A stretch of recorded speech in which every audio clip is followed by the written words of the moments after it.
O Show.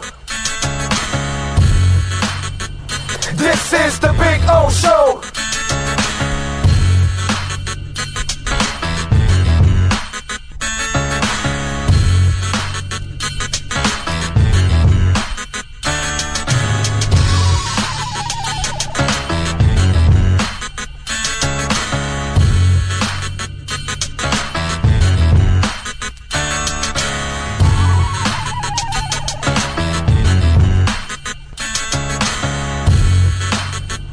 This is the Big O Show.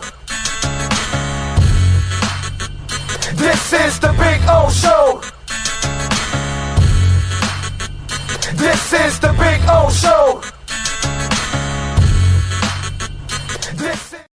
There's just one place to get our lowest payment on a new Acura Integra. $229 a month. It's the Season of Performance event at Acura of Pembroke Pines, #1 in the USA.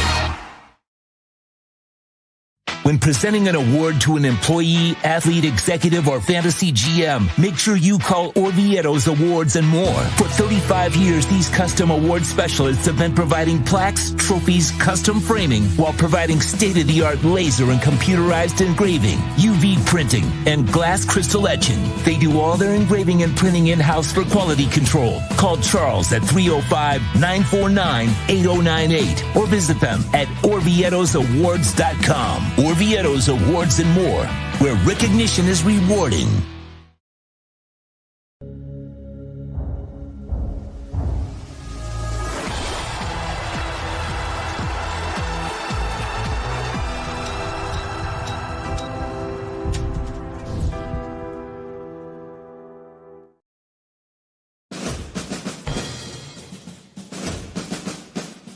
It starts every morning before the sun comes up.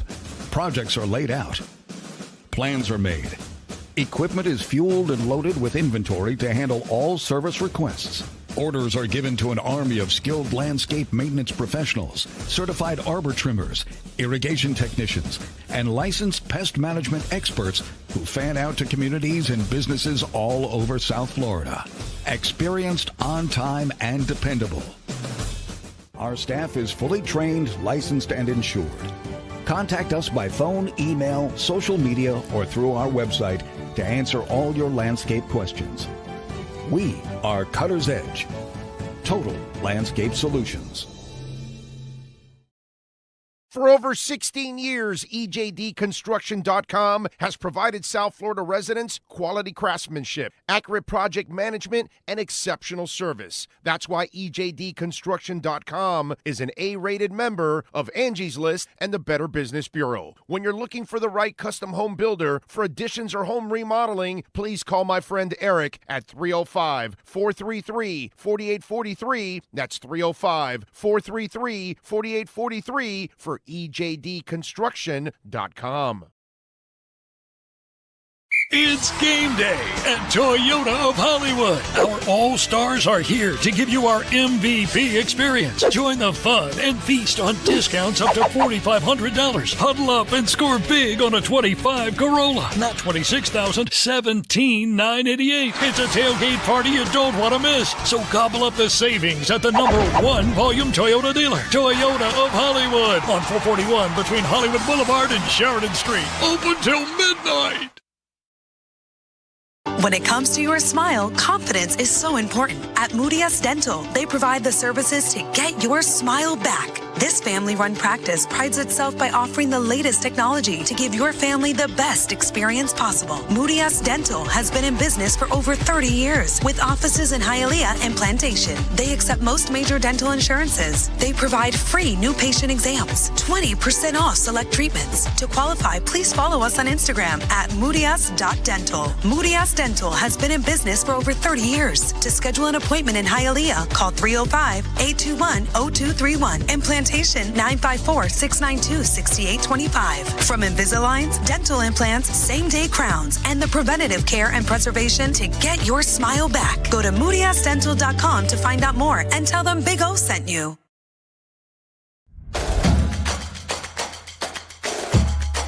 Welcome to Caneswear. New store, new items, same great experience. Family owned and operated since 2010, Caneswear has the latest merchandise from the Miami Hurricanes, Miami Dolphins, Florida Panthers, Inter Miami CF, and more. Come visit us at our store in Davie on University Drive, just south of 595, or online at caneswear.com. Caneswear, the spot Miami fans shop.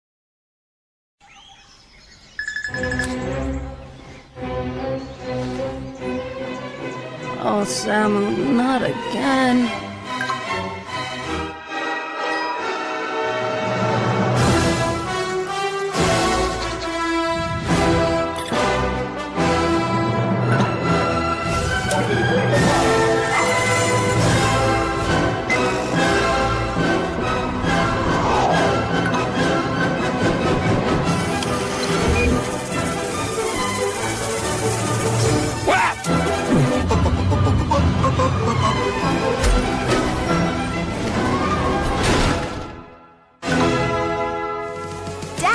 Initiating Daddy's back. Go! Set the rhythm of your smart home with Sloman Shield Blink, the new integrated smart home platform that automates your life just the way you want it. Sloman Shield Blink. Be the maestro of your own home. Price, service, selection. Get all this and more at South Florida's #1 loved Subaru store. Subaru of Pembroke Pines. Save today with our 3 ways to save. 0% financing, 0 down payment, or make no payments for 90 days. From Subaru of Pembroke Pines. After 40 years, the Big Cheese Miami is still producing great Italian food. They started in 1984. Since then, they've been winning awards while being voted the best inexpensive Italian restaurant in Miami. Visit them for great food, amazing service. Witness the decades of Cane's memories. The walls are like a Miami Hurricanes Hall of Fame. The Big Cheese delivers anything on its menu or party platter menu to your home, office, or even a park for a picnic. Located at 8080 Southwest 67th Avenue, Miami. Call 305-662-6855. TheBigCheeseMiami.com, where they serve large portions at family prices. If you're looking to take your home or business to the next level, then RM Contractors can assist you. RM specializes in new residential turnkey, new commercial turnkey, home and office remodeling. Call them for free estimates. Serving all of South Florida, licensed and insured. Call Ray, 305-345-3649. You work hard to create the perfect atmosphere. You dream it, we'll build it. RM Contractors, 305-345-3649. Or Instagram at RMC Fisher Island.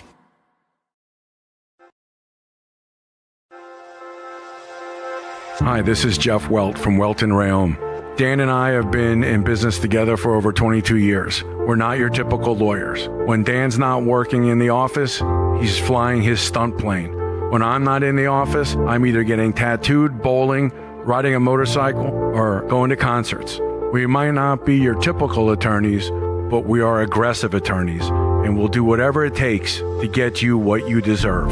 Consultations are always free. Call us anytime, 24/7. Welton Rayom can help. There's just one place to get our lowest payment on a new Acura ADX. $239 a month. It's the Season of Performance event at Acura of Pembroke Pines, #1 in the USA.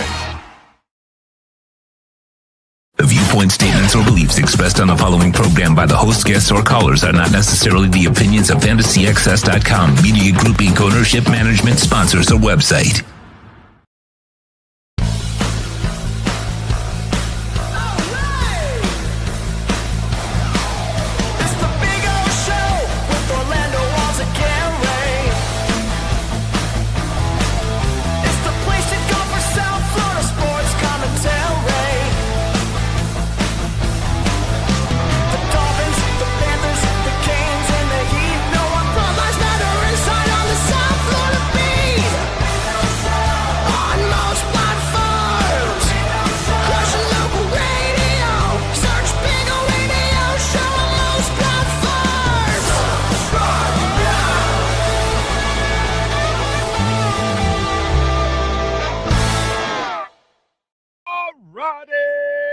Good morning, boys and girls. Welcome aboard. It is a beautiful Friday.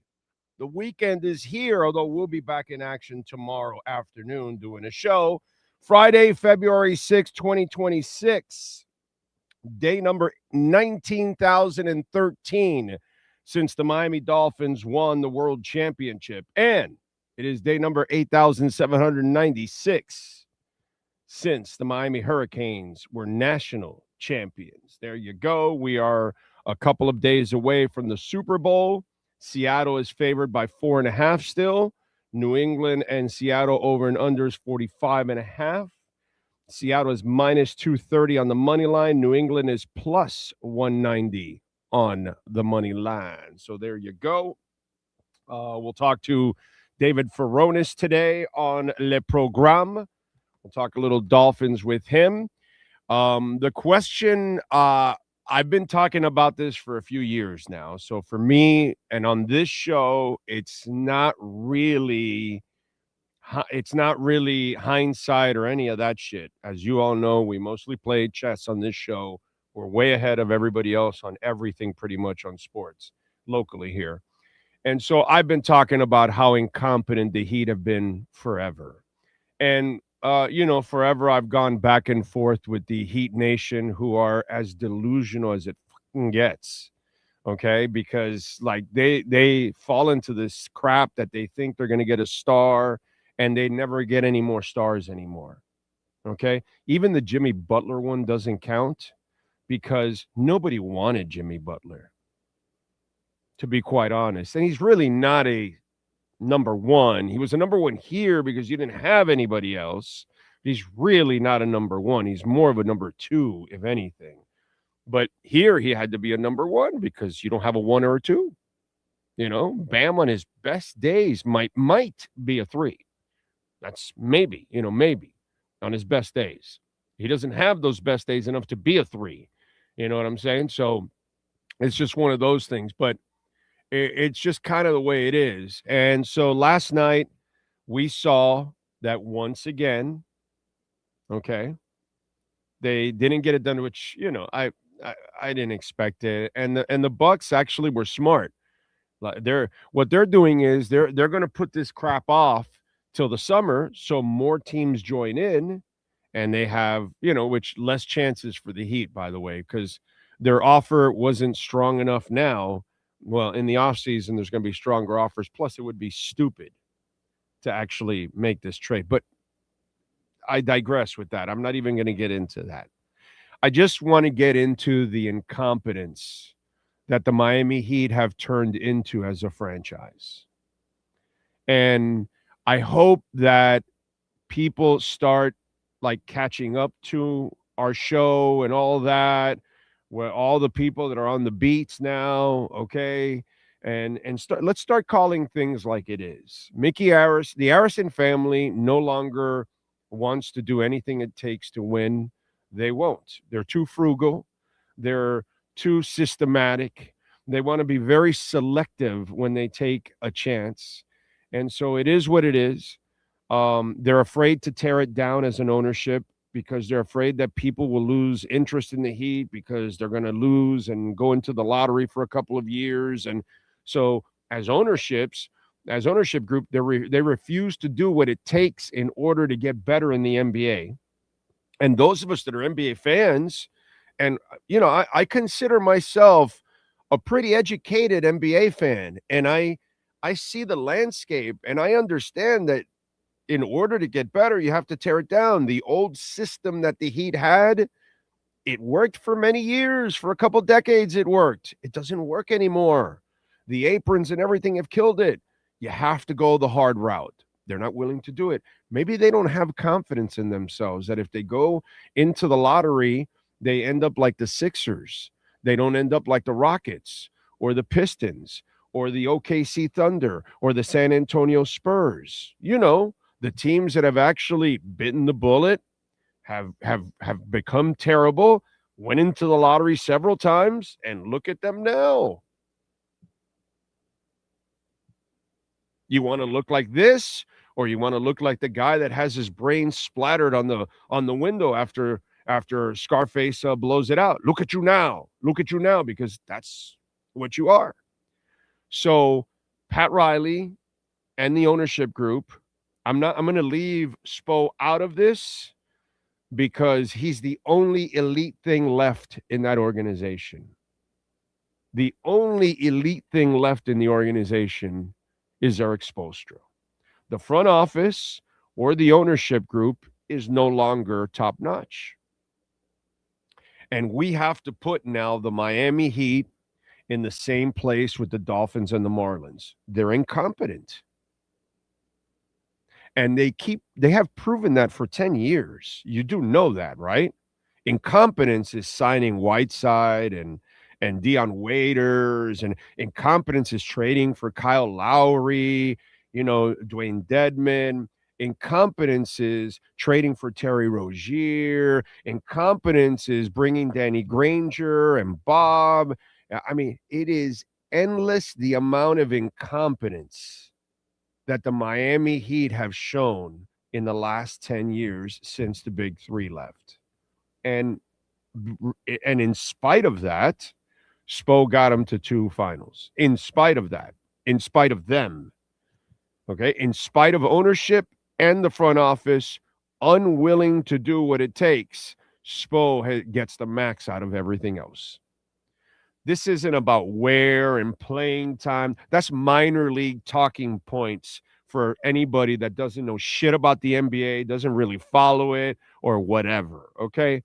That's, anybody talking about where, not playing. No, let's play where. This has nothing to do with that, okay? This has to do with the front office and the ownership. And they are no longer committed to being an elite franchise. That is the 100% honest truth. And they're incompetent. That's the other scary part about it is they're incompetent. Their decisions the last 10 years proves that they really lost it already. They don't have it anymore. I'm not saying fire Riley. I'm not saying Harrison Sell. They brought us a quarter century of, it's been great memories. That's what I want to tell you. It's been great. It was a great run. It's over, dude. It's over. So if you ever expect anything again from the Miami Heat that's elite, you're a fucking idiot. Because you're not watching what's actually going on, because they're just progressively getting worse. Nobody wants their players. Nobody wants anything that they're offering. And they're going to do the stupid shit. They're going to hang on to Bam, and they're going to wait too long like they did with Jimmy Butler because they have no foresight, and they just can't really do things that they're supposed to do. They're not willing to rip the Band-Aid off. After that second trip to the finals, you had to move Butler. When I'm making better decisions than them in the front office the last 10 years, and all of them before they make those decisions, none of them are hindsight, they're bad. So that's what I want to, that's the message I want to send to you guys. The brutal honesty that you're probably not going to get in a lot of places, especially things that are geared just Heat, because it's like the Dolphins. They're unwilling to be brutally honest with you about how and what they are, okay? Just like many people didn't want to admit that Bam Adebayo is just a super role player, or that Tyler Hero was not a star, and they were in denial for years. Well, I think a lot of people have been in denial about who the Miami Heat are, and they are now a mediocre organization, mediocre ownership, mediocre front office. That's who they are. It's not like even the picks that they get later, have they hit on a star? No. When they found a star, it was up front in the top 5, which is where you're supposed to find it. So, you know what I mean? But clearly, they're scared because they're not willing to do what it takes, and they have no confidence in their abilities to rebuild the team from scratch. They are so dependent on stars that they don't have confidence that they can actually see a star before he's a star. They don't have that gift. Maybe the Dwayne Wade pick was just lucky. I mean, after all, Pat Riley did want Bosch. It was Randy Fund that had to convince Riley to take Dwayne Wade. The incompetence has been going on for a while.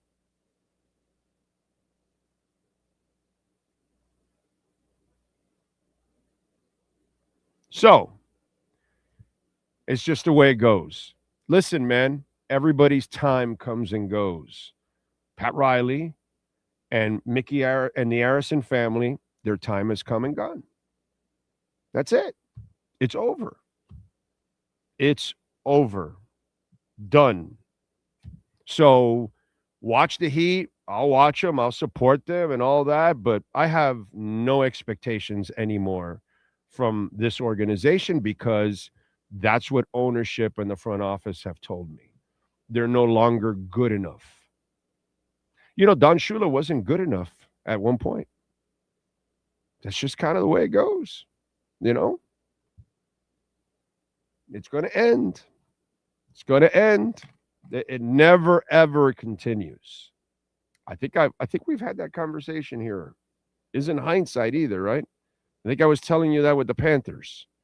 That enjoy it, embrace it last year. You never know when it's going to end. Is it happening now? Are they breaking down to the point that even if they come back next year, can they be a hole again? Not a hoe, but can they be a hole again? Not a hoe. Okay. It's sad, man. It's sad. But the Heat have turned the corner and they've become the Dolphins and the Marlins. So it's funny because we've been talking about that on the show, haven't we? Didn't I explain to you from 04 to 14 was the 70s for the Dolphins, and then from 15 to 25 has been the 80s. All right? And I told you that starting this year and the next 10 years, you're probably looking at like the 90s, how you're progressively getting worse and worse, like the Dolphins get progressively worse and worse every 10 years. It's interesting, isn't it? But, yeah. So, Broward Dolphins, Marlins future doesn't look better at all. They don't spend any money, dude. Like, what's wrong with you? Like, do you have a brain? How do you succeed in baseball without any money? By the way, how many championships? Hey, Sean, do me a favor. Check out your research there in the last 20 years or 25 years, right? That's been going on. The money ball there for the Oakland A's, Las Vegas A's, Sacramento A's, and the Tampa Bay Rays or Devil Rays. Hey, tell me how many titles they've won. Last 25, 30 years. Tell me, how many titles have the Oakland A's, Sacramento, Vegas A's, and the Tampa Bay Rays? How many titles have they won with money ball with no money? Just wondering. What have they won? How many? I know he's having trouble counting, like he had to count Mike McDaniel's ums, ahs, and all rights. You know, because it's so hard to figure out how many championships in the last 25 years the Oakland, Sacramento, Vegas A's, and the Rays have won. Go ahead, chime in there. Wait a minute. You mean they've won the big oh? Okay. Pass that on to Broward Dolphins. Pass that on to Broward Dolphins. About no money needed there. You know, some people aren't very bright. I get it, Broward Dolphins. You're not the brightest bulb in the chandelier. You're a few sandwiches short of a picnic. Both oars don't touch the water. I understand that, bro. I get it. So it's a rough life. R. Gonzalez, thank you for the love on the super chat, sir. We will keep you honest here on the show. Okay. You're watching the richest team in the world win back-to-back world champions. No money's needed. Nah, of course not. You know, It's no money's needed. Yeah. I mean, the A's do it all the time, and the Rays too. They're winning titles all the time, bro, without any money. Just fantastic. Anyway, Bitcoin's hanging around 68 after going down to 61. That was amazing. I wonder if we were going to go into the 50s. I loved it because I was able to take a nice chunk down in the 62 area there. So I really like it a lot. That was really, really nice. 62, 63 also. So those were the biggest chunks I've taken in a long, long time. So that was really, really fun to do it. And if it goes down again, then, whatever, we'll be ready. But I don't think it's going to go down. No. Did you see what happened, Sean? I don't know if you follow on social media. Did you see that shit? So something triggered that flash crash yesterday, right? And there's a lot of things going on that is bad, obviously, overall. But a South Korean major crypto exchange made a mistake accidentally. Yeah, it was not good. Reportedly, a staff member accidentally sent 2,000 Bitcoin to hundreds of users instead of the intended 2,000 Korean won reward, their own coin that comes off the exchange. That is, worthless, but they sent 2,000 Bitcoin. That's a lot. That's a lot of money. The error triggered an immediate wave of sell-off, sending Bitcoin's price on the exchange more than 10% below global market rates. Dumpster DAO core member Defiles First reported the incident, citing a routine airdrop meant as a small incentive for platform users.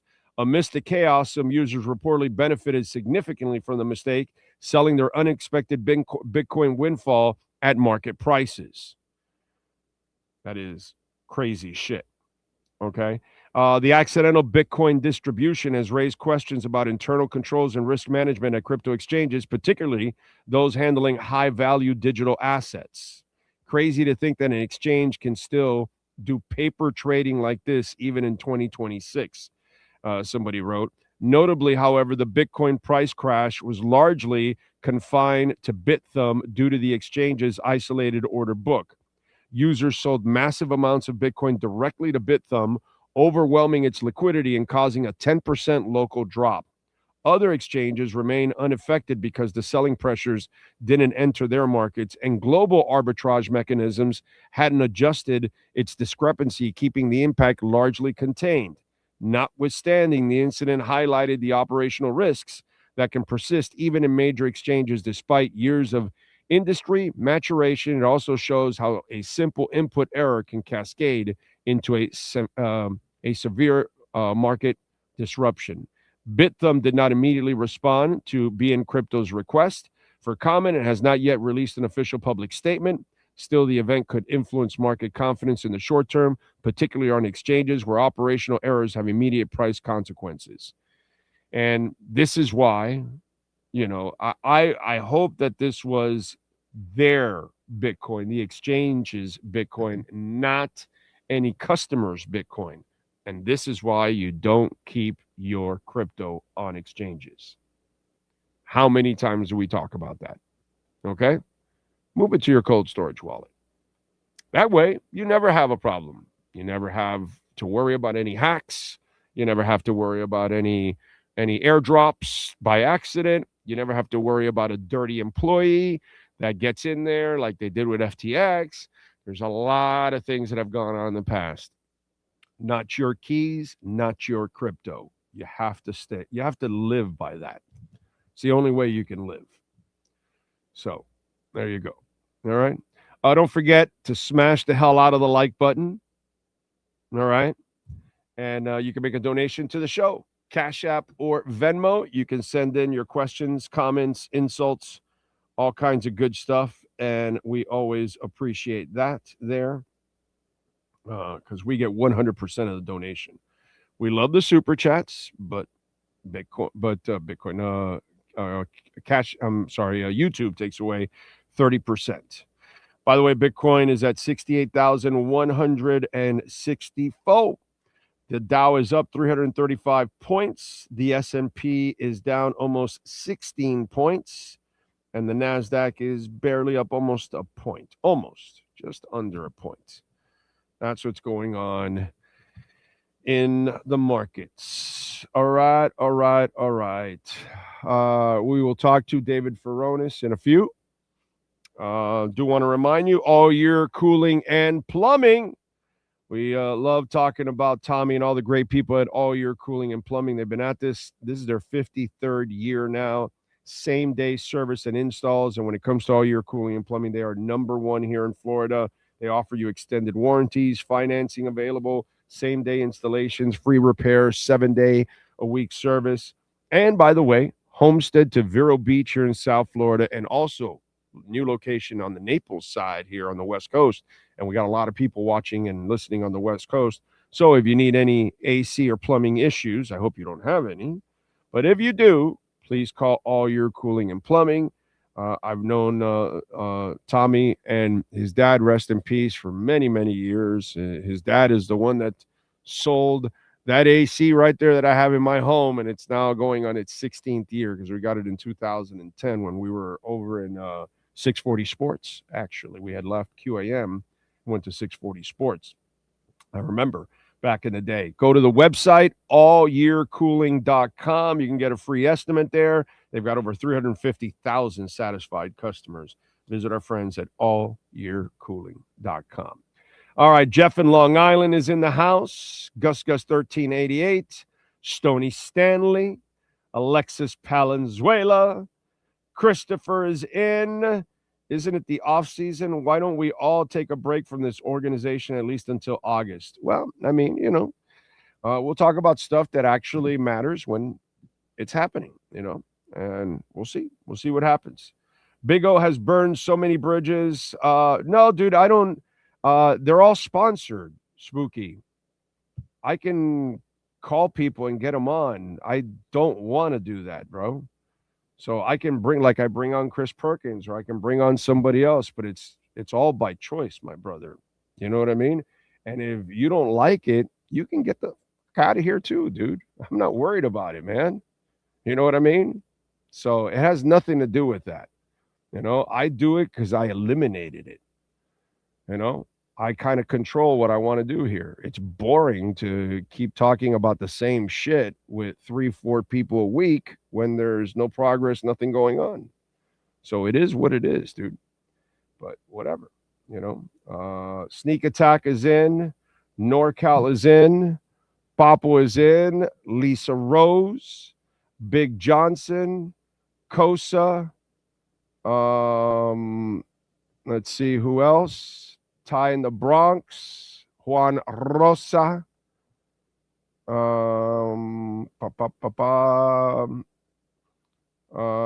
let's see what else.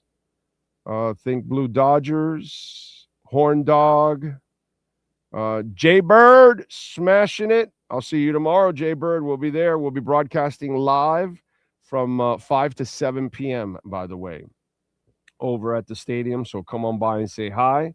You can get your tickets at ftlutd.com. Use that QR code as they host the Dallas Trinity tomorrow and need a big second half. Lenny Pena says, I'm not surprised at all the Heat didn't make a move. They are stuck in the past and have lost their foresight completely. It's sad, bro. It's sad. And yeah, Gonzalez, it's not all Riley. It's also the Harrison family. They're not willing to do it. So they're kind of stuck in there. So I blame both of them. I'm not going to leave it all on Riley because I'm pretty sure the ownership is not willing to do this. And they're the ones that usually have the kibosh on the money side of it. Ocala Joe, morning, smashing it and buying it. You got to do it, bro. You got to do it. Take advantage of this dip. Daniel Guzman. They refuse to do that, Daniel. Unfortunately, the Heat doesn't know what the hell they're doing, unfortunately. Let's see. Juan Rosa, nobody wants to come to the Heat. Delvis says, should we count out the Panthers this year? We're pretty close to it, man. They're so beaten up, dude. There's so many injuries. They got their asses kicked yesterday by Tampa. You know, it's hard. It's hard, dude. It's hard. They're worn out. You know, they need the offseason, and let's see if they can then get their edge back next year. That's going to be very interesting. It's going to be a very interesting offseason for the Florida Panthers. You know, because this season was like, man, you couldn't have more bad luck this season. In fact, it's getting to the point now that it's, even if Barkov gets semi-healthy, it's not even worth out there to play him. Not with this team. This team is not good enough, unfortunately. You know. And so it's bad, man. It's bad. I feel bad for them. I feel bad. They've had one hell of a run. They've gone to the finals 3 straight times and won it twice. You know, it's hard to do it a 4th straight time. It's really, really hard. You know. Anthony says, I'm getting rid of Disney and American Airlines from my Fidelity account, putting all that into Apple, Walmart, and Amazon Big 3. All right. Did they ever find that thumb drive with thousands of Bitcoins that guy? No, he in the trash pile. No, he never found it. There's like 3 to 4 million Bitcoin lost. So the 21 million is really like 17. So, you know, it's kind of, it creates even more value. So yeah. That hard drive by now has also deteriorated, and the government denied him to continue searching through the garbage. Exactly. Yeah, because he could also end up with some cancer or some shit, and then he's suing you after because he went into a dump site, and you know what I mean? It's like gross, bro. You know, like, yeah. So it is what it is. Andrew, I need to pimp it, bro, because I make so much money from others. Yeah, I know. Michael Saylor. I really benefit from Michael Saylor and BlackRock and all these people that, you know, all these whales like Ocala Joe, you know, like all these whales, Frankie Fresco. You know what I mean? I'm a guppy, and I'm the bad guy. Tyler Johnson, Deion Waiters, Hassan Whiteside. By the way, Andrew, you didn't buy it at 16 or 20 and then sell it at 100? Didn't buy it at 70 and sell it at 125? I don't know. Pimp what? Pimp some profits? You didn't have to hold on. Look, Andrew, a little bitch like you that has no balls, because, you know, little bitches like you are the ones putting that shit there because you have no balls. You know what I'm saying? I watched it go down to 15, 16 and watch it to go to 127. I didn't flinch. Some of us have cojones. Little bitches like you, Andrew, have no cojones. That's why you say that, my brother. You know. So even if you don't believe in it, you can make money on the volatility. But again, Andrew, you're not very smart and you have no balls. So when you have no balls, it's kind of hard. You know what I mean? If you would have bought it yesterday at 61 and sell it at 68, you could have made a profit right now. But I get it, bro. When you don't have balls or intelligence, Andrew, and you don't understand what's going on with the money, I understand that reaction, my brother. Lack of education is a beautiful thing. Why? It allows the rest of us to take advantage of what's going on, because many of you are lost. You have your heads up your ass. And so while you have your heads up your ass, we will stack sats. Then the day you get your head out of your ass, it'll be too late. So the Tyler Johnson, Deion Waiters, Hassan Whiteside was the Titanic ship and Trojan horse scene in Troy. That was the pitfall. Yeah. Yeah. The Johnson and Johnson and Waiters and Whiteside. True Fin fan on a Good Friday. Still feels weird, but I worked my ass off for this. Good for you. Enjoy it. All the talk of no state income tax has died down, and the Panthers, after this Panthers season, all the haters are quiet. Oh, yeah, that's right. Spooky to get the ghost treatment from Sean. I don't get that. What does he mean by that? Spooky about to get somebody. Oh, I get you now. Last night's loss was deflating. Yeah, it's tough. Frankie says, I like pimping Bitcoin because you're a damn whale, Frankie. What do you have? Like a couple hundred already? Jesus. Frankie's way ahead of all of us when it comes to Bitcoin. Not college football, but he's ahead of us when it comes to Bitcoin. He's completely lost on the college football side, but hey, everybody can't be perfect, So we forgive Frankie for that. Let's see what else. What else do we have going on? Let's get to our 3A Graphics sports calendar. Hey, send Furones a link. I thought I sent them a link. Okay, you did? All right, there we go. If your company corporation needs custom printing and embroidery, give my guy Alan Blanco a ring, 786-618-1443. Heat, as expected, they weren't able to make a move for Giannis. Milwaukee also decided not to make the trade. So they're going to hold off till the summer when they get more takers and they'll get better offers. And that means more competition and the Heat will have no shot at getting them. So prepare yourself for no Giannis also in the offseason. Anyway, the Miami Heat tonight, they will take on Boston at 7:30. Boston by 6.5. Over and under is 228. Miami plus 195. Boston minus 280 on the money line. Last night, Panthers got walloped by the Lightning 6-1. They've got they're now in the Olympic break, and they're back on February 26th, Thursday, against Toronto. They need the rest, and they're on the brink of getting eliminated because, man, they look bad, unfortunately. Too many injuries. You feel for them. Saturday at 2 o'clock, University of Miami back in action against BC.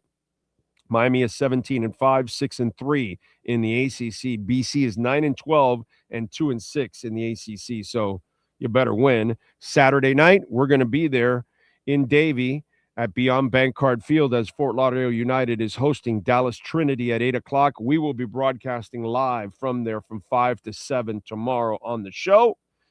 Matt Stafford wins the NFL MVP, getting 24 of 50 first-place votes. He beats Drake May, tightest race in several years, but Stafford wins the MVP. Mike Vrabel wins the AP NFL Coach of the Year. He's the 7th coach to win it with 2 different teams. Myles Garrett wins his 2nd NFL Defensive Player of the Year award. And Jackson Smith-Njigba, baby, he wins the Offensive Player of the Year award. And the Hall of Fame announced its finalists. Drew Brees, Larry Fitzgerald, both getting in on first ballot. Adam Vinatieri, Luke Kuechly, and very happy to see Roger Craig there, man. He deserves it. It's ridiculous that he did not actually get in. Anyway, there it is. That is your 3A Graphics sports calendar. All right. Let's do it. Let's talk a little Dolphins with the one and only David Furones in our Welt and Rayom Miami Dolphins report.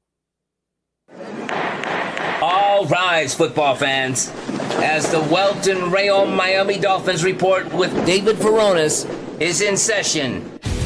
Welt and Rayom has more than 62 years of litigation experience handling insurance disputes. They are committed to resolving even the toughest insurance claims quickly. Call them for a free consultation. 954-966-4646. Here's Miami Dolphins insider David Furones. All right. There he is, the man, the myth, the legend. How you feeling, baby? Feeling good. Another Friday, and we got Super Bowl Sunday coming up. Yeah, always a great time. Yep, I'm with you there. All right, man. So what have you learned? Because it seemed to me like it was a load of shit from the offensive coordinator on Tua. The basic message is, no, he can make it. We're going to try to trade him, and if we can't trade him, then we'll cut him. That's basically how I interpreted the bullshit there from the OC. Your thoughts on that?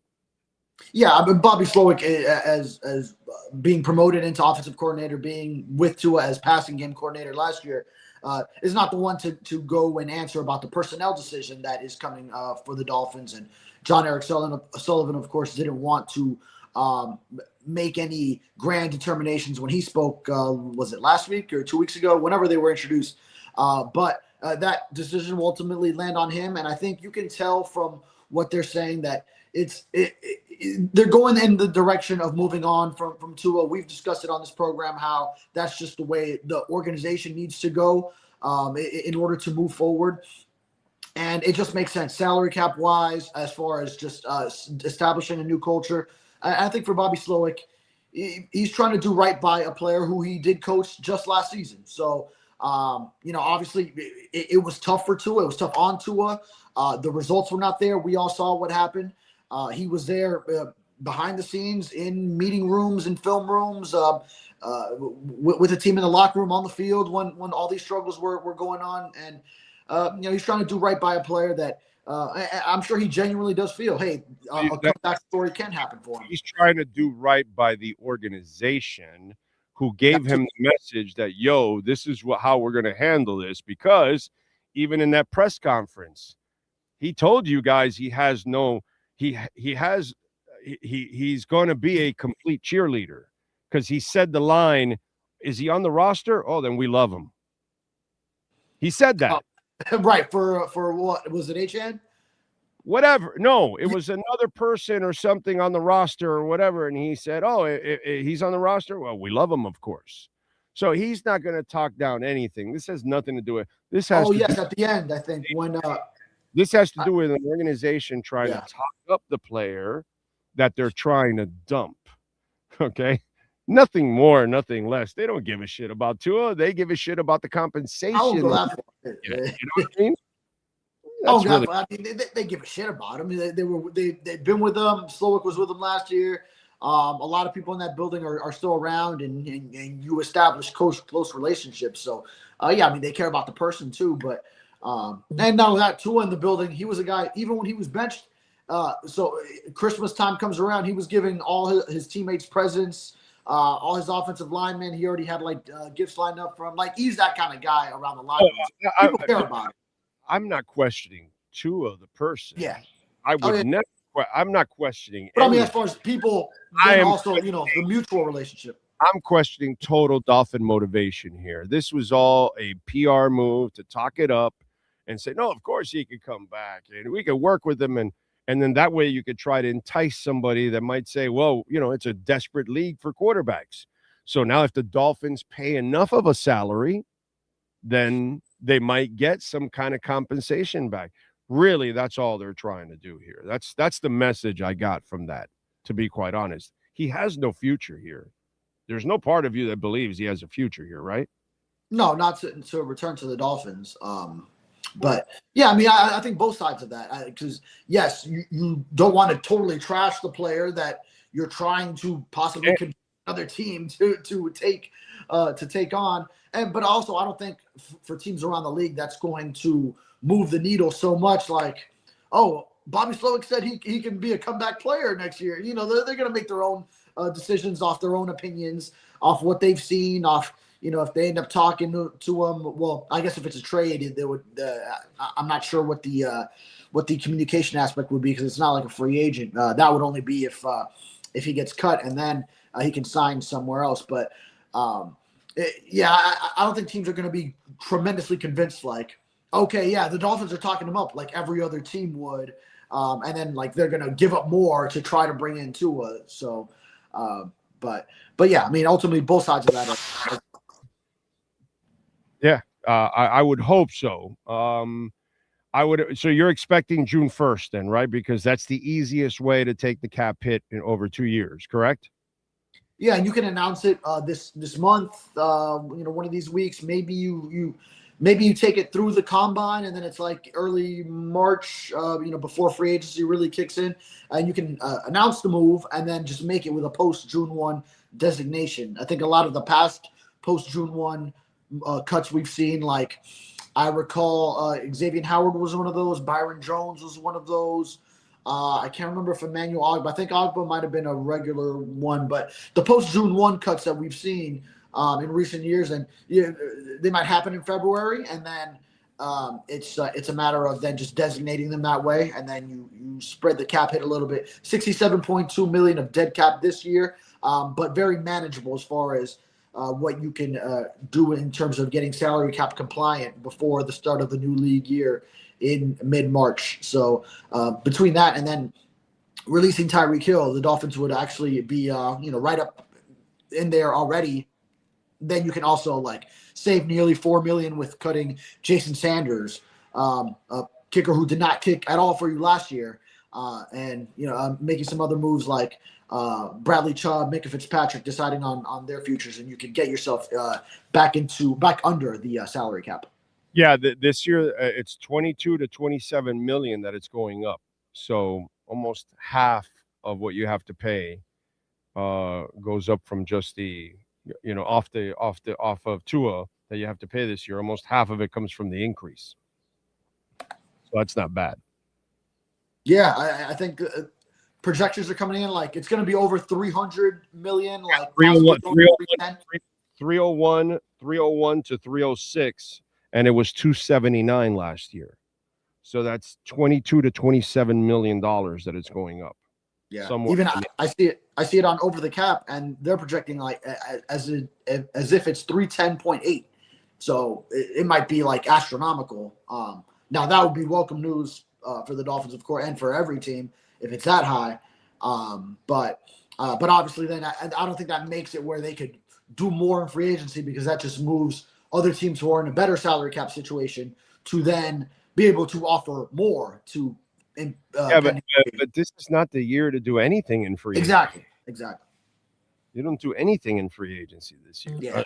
Unless you run into a 25-year-old free agent, 26-year-old free agent that's a young kid that, okay, you can get a 4-year contract out of him, but that's not usually what you run into in free agency. It's usually older players. You don't need to spend anything except maybe a veteran quarterback to have in the room, a Jameis Winston or whatever you want to get. I don't give a crap what it is, a Flacco or whatever. You want to get one of those kind of journeyman type guys? Yeah, you can do that. That's about it. This is not the year to do anything like that. Dude, go young and develop the foundation and lose your share of games. Who cares? This is your mulligan year when you're the first-year coach. Take advantage of it so you can get another great draft next year. That's what I would do. Yeah, I'm with you. Yeah, establish culture, the culture you want. I think that's the main thing. Even if it's not resulting in wins in year one, it's just getting the right guys that you're going to develop. You're going to establish that you're building something here, and then go and as you have your first rookie class that this regime is drafting, you build through them. You possibly are in a good draft position for the following season in 2027, and you compound a couple of draft classes with some of the foundational building blocks that this roster already has. And then I think you're on the right track, regardless of how many wins this team comes up with in 2026. Yeah, no, it's crazy, man. It is insane what they have to go through since they have to tear this whole thing down overall. All right, what are you expecting?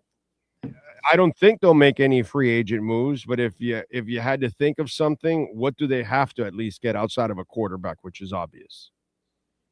Yeah, free agency, I would just really look for smaller type moves. I don't see anything big, like we talked about. So you look in the trenches. Now they have some young defensive linemen, 3 rookie defensive tackles that I'm sure they'll be working with.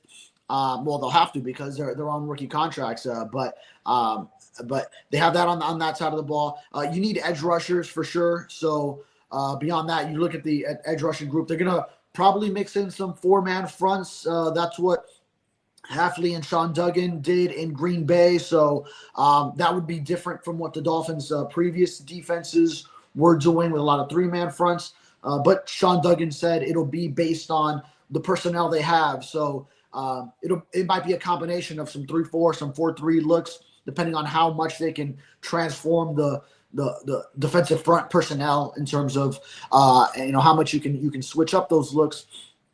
So I look at edge rusher because you're going to need those, especially if you do end up moving on from Bradley Chubb. You have Chop Robinson going into year 3, but then after that, you already traded Jalen Phillips at last year's trade deadline. So you're going to need guys on the edge. So offensive linemen, obviously, what are you going to do with like backups like Daniel Brunskill and Cole Strange was a starter then as the season went along with James Daniels getting hurt. But are you going to bring those guys back? Are you going to bring which Bobby Slowick is still there to kind of vouch for them as far as being part of this offense last year? So do you bring them back? Do you look for some kind of veteran or bring them back? But then also you're looking for a rookie in the mid rounds of the draft, as you also have like building blocks on the line like Aaron Brewer and Patrick Paul, center and left tackle. And then you got to establish or you got to develop Jonas Avainaya as at left guard going into year 2 as a second-round pick that the previous regime traded up for. Let's not forget. So I look at the trenches. I think they're going to be big on the trenches. They might make like a smaller move to find a receiver that's an economical choice, tight end, depending on what Darren Waller wants to do. But I really think this group, they want to go to the line of scrimmage and really be tough and physical on both sides of the ball up front. All right, good stuff. We'll see if they can. Turn this thing around. The only thing I will say is when I think about Bobby Slowick, wasn't he the passing game coordinator? Yes. How was that passing game? It was last I checked, not good. Did the receivers know what routes to run all the time? Yeah, that was a problem. Did they know Did they know where to line up all the time? That was a problem as well. What was the quarterback constantly talking about how there's communication and issues and people don't get to meetings on time, and so Bobby Slowick not in charge of any of that stuff? Yeah, well, now, as far as people being on to meetings on time, I think that was a 2024 thing also, which Slowick was only there for 2025. So let's also okay. So we'll give him a break. We'll give him a break on that one. On that one, yeah. Okay, we'll give him a break on that one. On that one, yeah.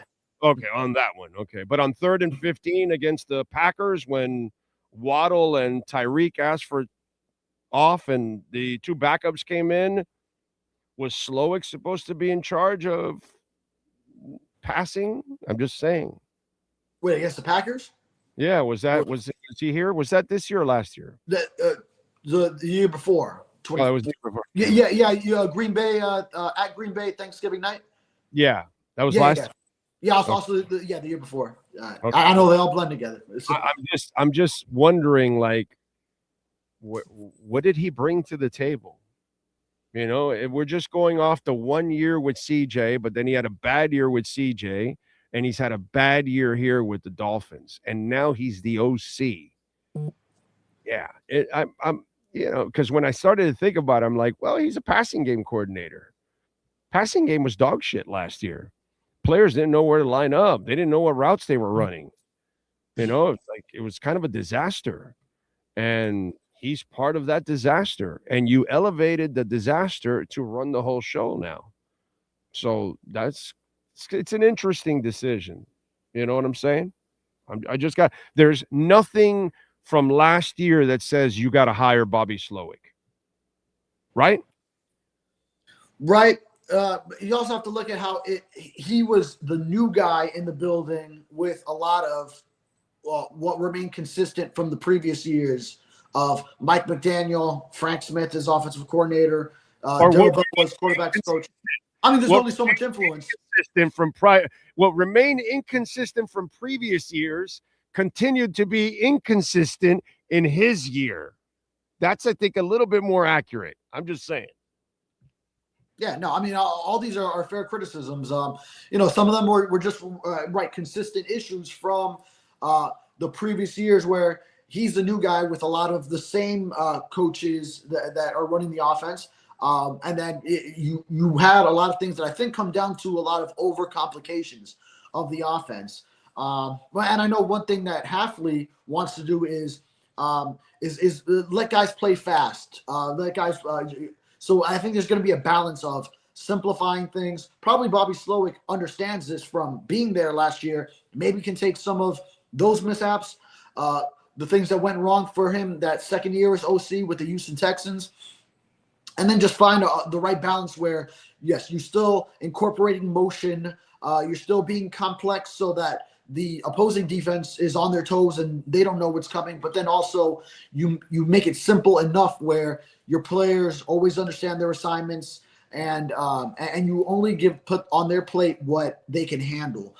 So I think that'll be the challenge of finding that right balance in the months that the Dolphins have before they get going in the 2026 season, is just making things simple enough where everyone can understand it, but then also complex enough where defenses have a difficult time knowing what's coming.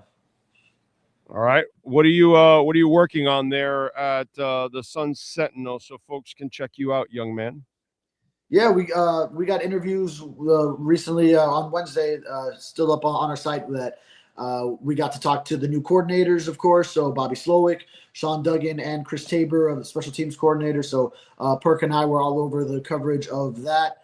And today I'll actually be going back to an interview from the end of the season. Now that we have all the a lot of the coaching staff news has settled down, the dust has settled for the most part. Still have a couple spots waiting to fill out, but going back to an interview with Alexander Madison. Obviously, he had that brutal neck injury in the preseason, and I saw him at the end of the year when the Dolphins were cleaning out their locker room. So I'll be writing a story on where he's at after all that went down. All right. Follow him on Twitter at David Furones _ and catch his work there at the South Florida Sun Sentinel. Have a great weekend, my brother. And I can't wait to read that scathing article on the offensive coordinator. You got it. Later, brother. All right. Welton Rayom. Consultations free if you're dealing with bankruptcy, homeowner property damage, condo damage, criminal defense, business owner claims, commercial litigation, personal injury. 954-966-4646. And listen, bankruptcy I know is up right now. It's a real issue. Also, you always want to save this number because weather damage can happen at any time. Did you know that you can actually suffer roof damage starting at 40 miles an hour? And that can happen at any time. In fact, we had some gusts last night that were going up to 30 miles an hour. So remember, if you notice any little brown spots in your roof and you're going, wait, that wasn't there before, you may have a leak. Call Welton Rayom. They send their adjusters over, and they'll determine if you got a leak, and they go after the insurance company, and they get you a new roof. 954-966-4646. Explain your situation. They'll tell you if you have a case. Then they'll send their adjusters, figure it all out. Criminal defense, business owner claims, commercial litigation, personal injury. They can help you in so many ways. 954-966-4646. This has been another session of the Welton Rayom Miami Dolphins Report with David Furones. At Welton Rayom, they don't get paid unless you win. They handle complex personal injury claims caused by the fault of another in both state and federal courts. They handle auto, trucking, motorcycle, slip and fall, and bicycle accidents. Call 954-966-4646. Welton Rayom can help. All right.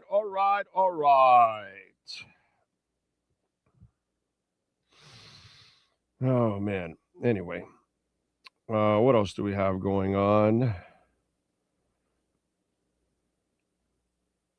Cash App or Venmo at Cash Big O Show. That is Cash Big O Show, Cash App or Venmo. You can make a Bitcoin, Ethereum, Chainlink, or Solana donation as always.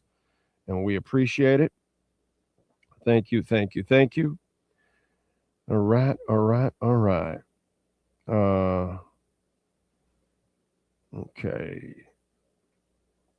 Anyway, what do we have? Big O, terrible loss for the Panthers last night. They need better play from Bob and the backup goalie, and they need to turn it on. Yeah, I think they're kind of cooked, my brother. Okay? I think they're kind of cooked. So it's tough. Their team is not right now the team that we've watched the last couple of years. They're completely discombobulated, unfortunately. They can't play their game, and it's pretty obvious. So it kind of sucks, but it is what it is. By the way, Lindsey Vonn, have you guys watched it? I posted it on my Twitter there. They just posted videos this morning of her practicing. I mean, Sean, she makes Tyler Hero look like a complete wuss, huh? This woman has a ruptured ACL, and she's doing downhill slalom.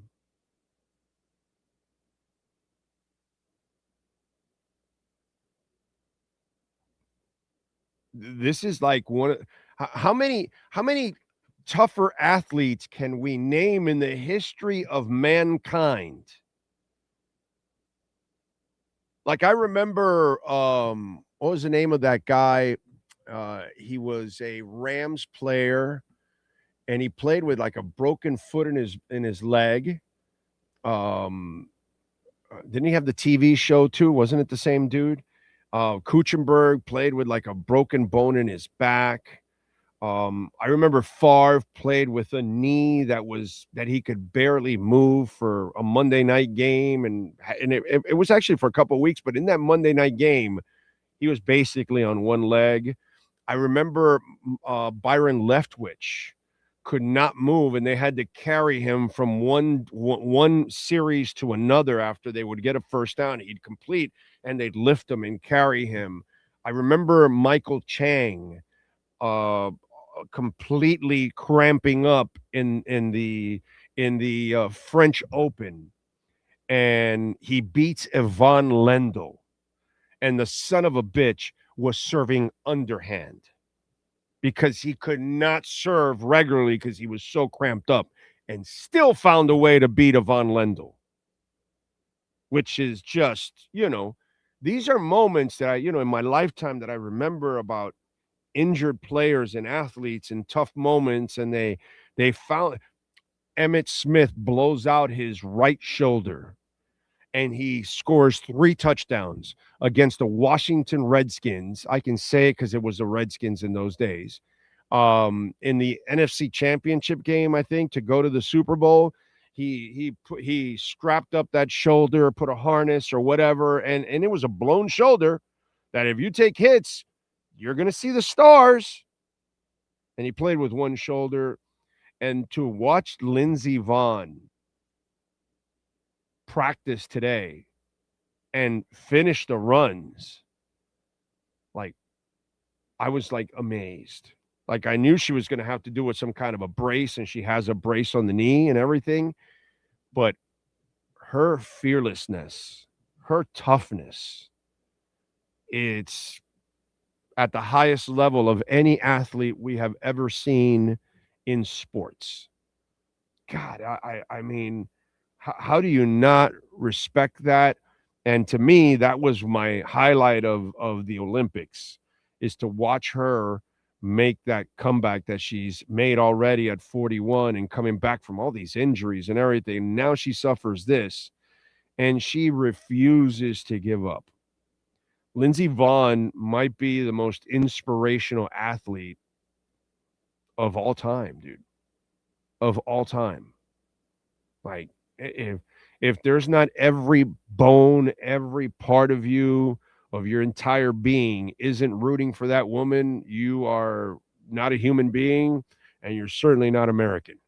That's for sure. Because, wow, if she somehow wins this or places first, second, or third with a blown ACL. I don't know what else to tell you. I mean, she should be inducted into every Hall of Fame of every sport, not just skiing. I mean, wow. And by the way, that film should be shown to Tyler Hero every day. Okay? Because Tyler Hero doesn't have an ounce of toughness compared to that woman. Holy moly. It's just like impressive, man. Impressive, fearless. Most of us, we blow out our ACL. We're not even going to work. We're asking people to go get us a drink from the refrigerator. This woman's going on a downhill slalom.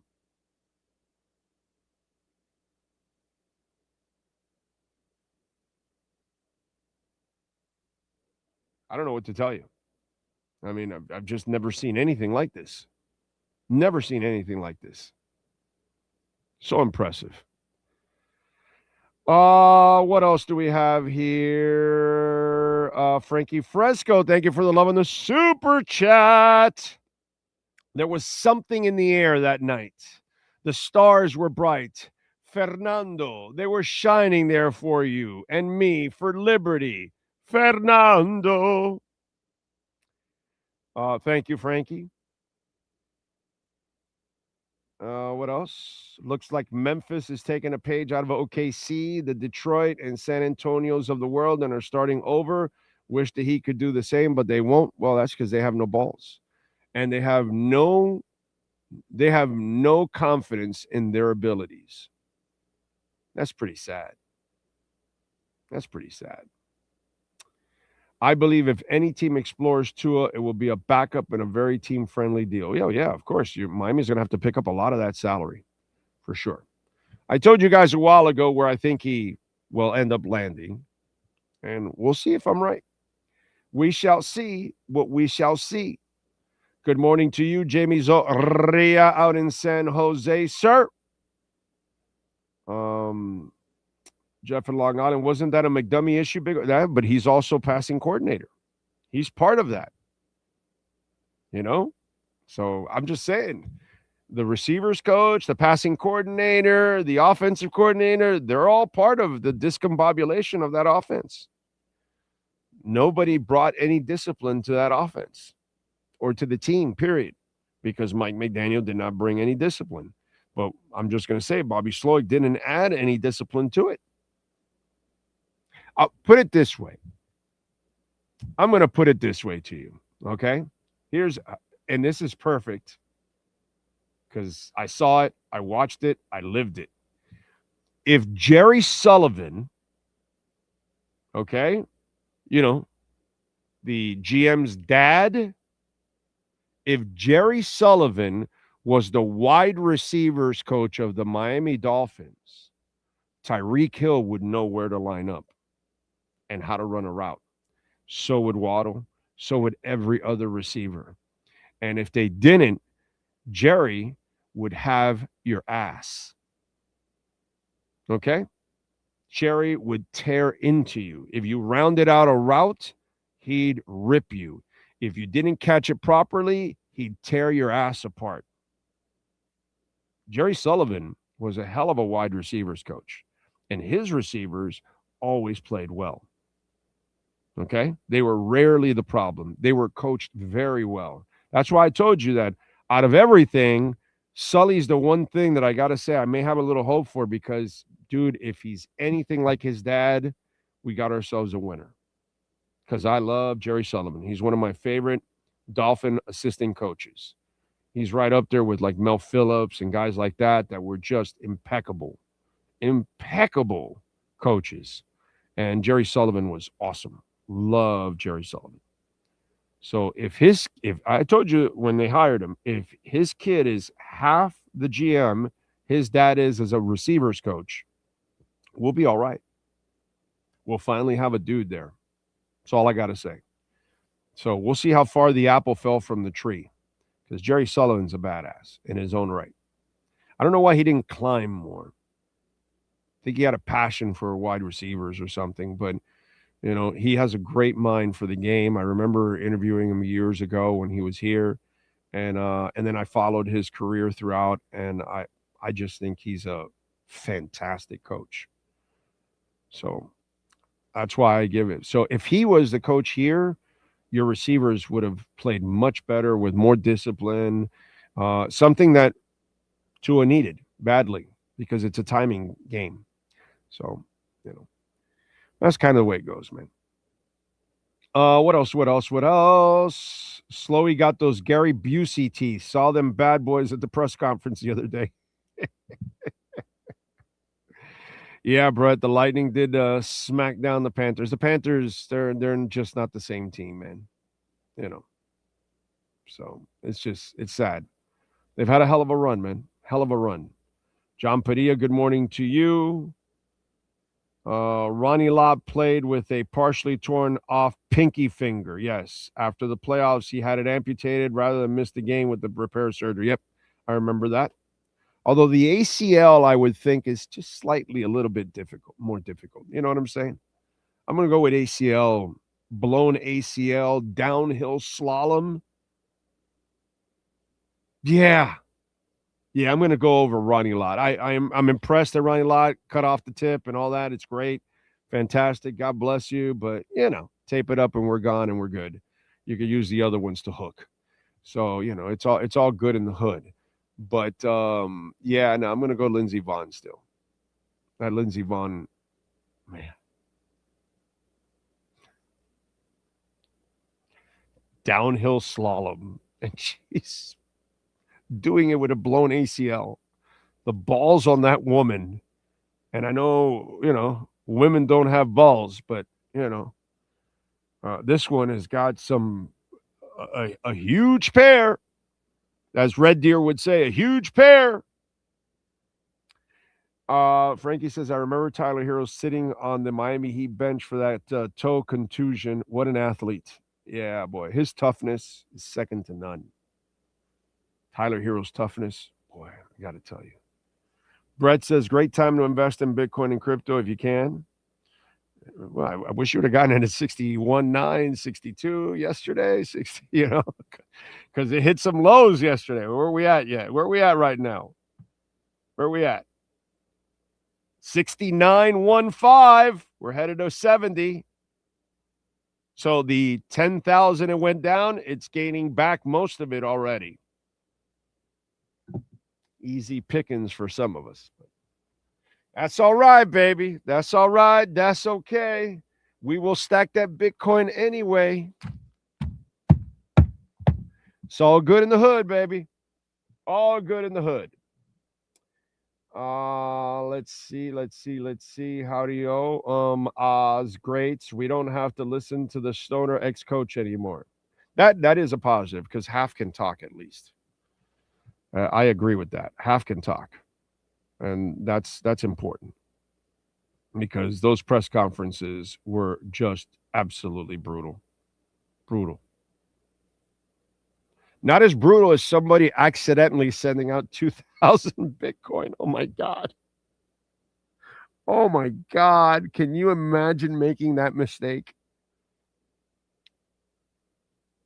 Wow. Could you recover from that ever again in your life, Sean? That you made that mistake? Wouldn't that bother you for the rest of your life? You gave away just a few $1,000,000. Holy shit.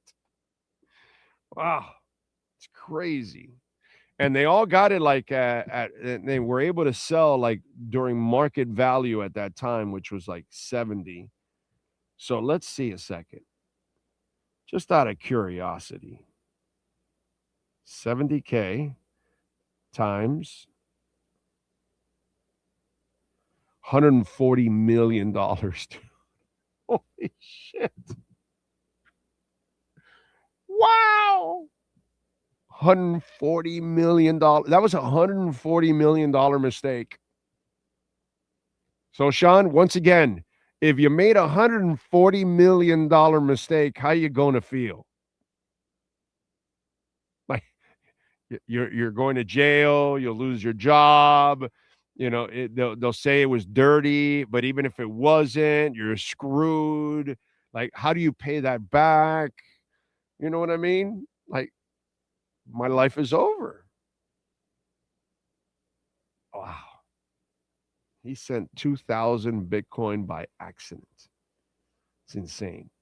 Hall of Fame finalists are in. The group that's going in, I have no problem with anyone going in. Drew Brees, Larry Fitzgerald, Adam Vinatieri, Luke Kuechly. And the guy I'm most happy about is Roger Craig. How Roger Craig made it this far without getting in is ridiculous, dude. When we talk about complete backs that were impactful in every way possible, Roger Craig is one of the first to ever do it like that. I don't know if he was number one because Gale Sayers was pretty magical himself. A different game in those days. He wasn't playing in a West Coast. He was playing with the Bears. But who's to say Gale Sayers can't do what Roger Craig was doing? You know what I'm saying? So, but the West Coast offense was implemented by Bill Walsh and all that, and Roger Craig was the beneficiary of that. But he also got the opportunity to showcase his skills as a pass catcher and as a runner. And, he's like the first guy that I remember getting 1,000 yards receiving, 1,000 yards rushing. To think that it took Roger Craig this long. And this is what sucks sometimes when you're part of a great team. Sometimes part of a great team, some guys get overlooked a little bit because you were such a great team. They don't give everybody the credit that they deserve. And Roger Craig is one of those guys because, of course, you got to give it to Dwight Clark and Joe Montana and Jerry Rice and Cross and, all kinds of guys, Ronnie Lott and all that. There's a whole bunch of guys that you got to give them credit because they were great players in the era then when San Francisco was the shit. But Roger Craig was one of the reasons why, dude. Like, he was an awesome player. It's a weird way of saying it, but he was beautiful to watch. Okay? That really doesn't go with football, but when you watch the athleticism that guy played, both running and pass catching, you were like, wow, man, this guy just is a all-around football. And the high stepping with the knees and everything, which allowed him to also be a tougher tackler and all that. Just everything about Roger Craig was like, yo, this guy is coached well. He plays the game the right way. He kills you in every way, every fashion, every form. Everything about Roger Craig said Hall of Fame. I'm glad that he's in. I'm really glad that he's in. And I don't give a shit about the Niners. I don't care. I hope they never win a championship. I hope they've never won a championship, to be quite honest. But I'm objective. And you got to give people the credit that they deserve. And that man deserves to be in the Hall of Fame a long time ago. A long, long time ago. Youngins, you haven't watched them, and you probably won't be able to really appreciate them because you didn't really live it and watch it week in and week out and year in and year out. But Roger Craig, yes, that is definitely a Hall of Famer in my book. Definitely. So I'm glad that he made it in. The other guys, they should be in there. 69-3 now. We're about to get to 70. How about that? What a quick turnaround on that one. A lot of people thought it might have been a bear trap. It is what it is. So what are you going to do, right? Anyway. Let's see. All the people who dumped Bitcoin yesterday will pay dear. Oh, yes. Because there was a panic that started with that too. But see, Brett, there's a lot of people that own Bitcoin that don't even know what they own. They just bought it because somebody else told them, but they don't really understand what's really happening everywhere and why you got to hang on because what's coming is really bad and it's only going to get worse. And your situation with Bitcoin will only get better and better and better. And it's hard to explain. It's hard to believe, and it's hard to sustain. And that again, Brett, this is why just chose not to continue to do shows constantly. I'll just do segments here on the show. But I thought about it, and I go, with all this volatility, I'm going to be constantly talking people off the ledge, and I don't want to do that. I'll let you make up that decision for yourself, okay? To me, none of this shit ever gets me to flinch. Not one bit at all. Not nervous, nothing, whatever. I know what's going on. I'm convinced. I see it. I know that it's this whole thing with Wersch that just got elected to be the Fed, or picked by Trump to be the Fed. So people think, oh, he's going to be hawkish and all this because that's what his nature. Dude, you're working for Trump. You can't be. Plus, could George Bush Jr. be hawkish? No, he printed. Could Obama be hawkish? No, he printed. Could Trump be hawkish? No, he printed. Could Biden? No, he printed. And Trump already printed $2.5 trillion in the first year. So they're all going to print because it's the only way to sustain our terrible situation. So Kevin Warsh will be dovish because that's just the way it goes. They will lower rates and they will print. Besson is printing. What they're doing is they're going to have Warsh run the Fed. But if you watch, the Treasury is being run by Besson. And he is buying back bonds every day, buying back billions and billions of money that we don't have because he's just printing it. So that's how he's infusing the banking system. It's all a scam, dude. It's all a scam. You just got to understand what's going on. It's funny because when I would get from the uneducated people about, oh, Bitcoin is a scam, it's a Ponzi scheme. And I'm like, yo, bro, the dollar is the Ponzi scheme, you idiot. You better learn what the hell is going on and get educated, you know? And that's why Elizabeth Warren wants your ass tied to that Ponzi scheme called the dollar, you know? So remember, I don't play any side. I don't care about either side. I know they're out to bury both of us. Okay? So anyway. All right. Cash App or Venmo at Cash Big O Show. That is Cash Big O Show. Cash App or Venmo, and you can make a Bitcoin, Ethereum, Chainlink, or Solana donation. Send in your questions, comments, insults, all kinds of good stuff. All right. All right.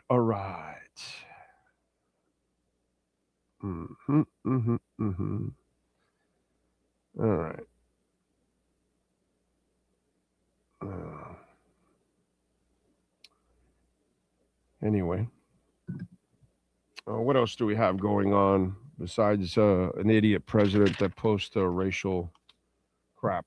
Let's see. What else? Let's get to a little music, obviously. Let's start off with musicians born on this date of February 6th. I'm sure most of you are wondering, all right, let's see, what musician was born on this date? We start off with Rick Astley. Never gonna give you up, never gonna let you down. He was born my year, 1966. So he just turned 60. That's where I'm headed, bro. All right, here we go. Richie McDonald, guitarist and singer from Lone Star, the American group, born in 62. Axl Rose. Axl Rose, by the way, I just want you guys to know that NorCal, that's his favorite singer of all time. Okay, so if you ever want to get in NorCal's good side, send him anything Axl Rose. He loves him. Axl Rose, born William Bruce Rose, born in 1962. Simon Phillips, drummer, who worked with Jeff Beck, Gary Moore, Mike Oldfield, Judas Priest, Mike Rutherford, Tears for Fears, 10cc, and The Who. He also became the drummer for Toto in 92 after the death of Jeff Porcaro. So this guy might be a good drummer. Might. Something tells me he's a good drummer. I don't know. Natalie Cole, born in 1950. Let's see who else. John Gosling, pianist and vocalist with the member of the Kinks from 70 to 78. Born in 48, by the way. And we lost him, unfortunately, in 2023 at the age of 75. Let's see who else. Peter Lucia from Tommy James and the Shondells, born in 47. Richie Hayward, drummer and founding member of Little Feat, born in 46. Ooh, something we have never replaced. That genre of music never, ever, ever, ever, ever, ever, ever, ever, ever replaced him or ever has come close to replacing him. You have any idea who I'm talking about, Sean? Anybody have an idea who I'm talking about? Yeah, I don't have time. Bob Marley, born on this date in 46. Okay. Unfortunately, he died in 1981, May 11th of 1981, as his health deteriorated as cancer spread throughout his body. It was he was found to have a type of malignant melanoma under the nail of the toe, and he refused to get doctors. He could have been saved. Could have been saved. But think about it. You have great pop singers all throughout history, right?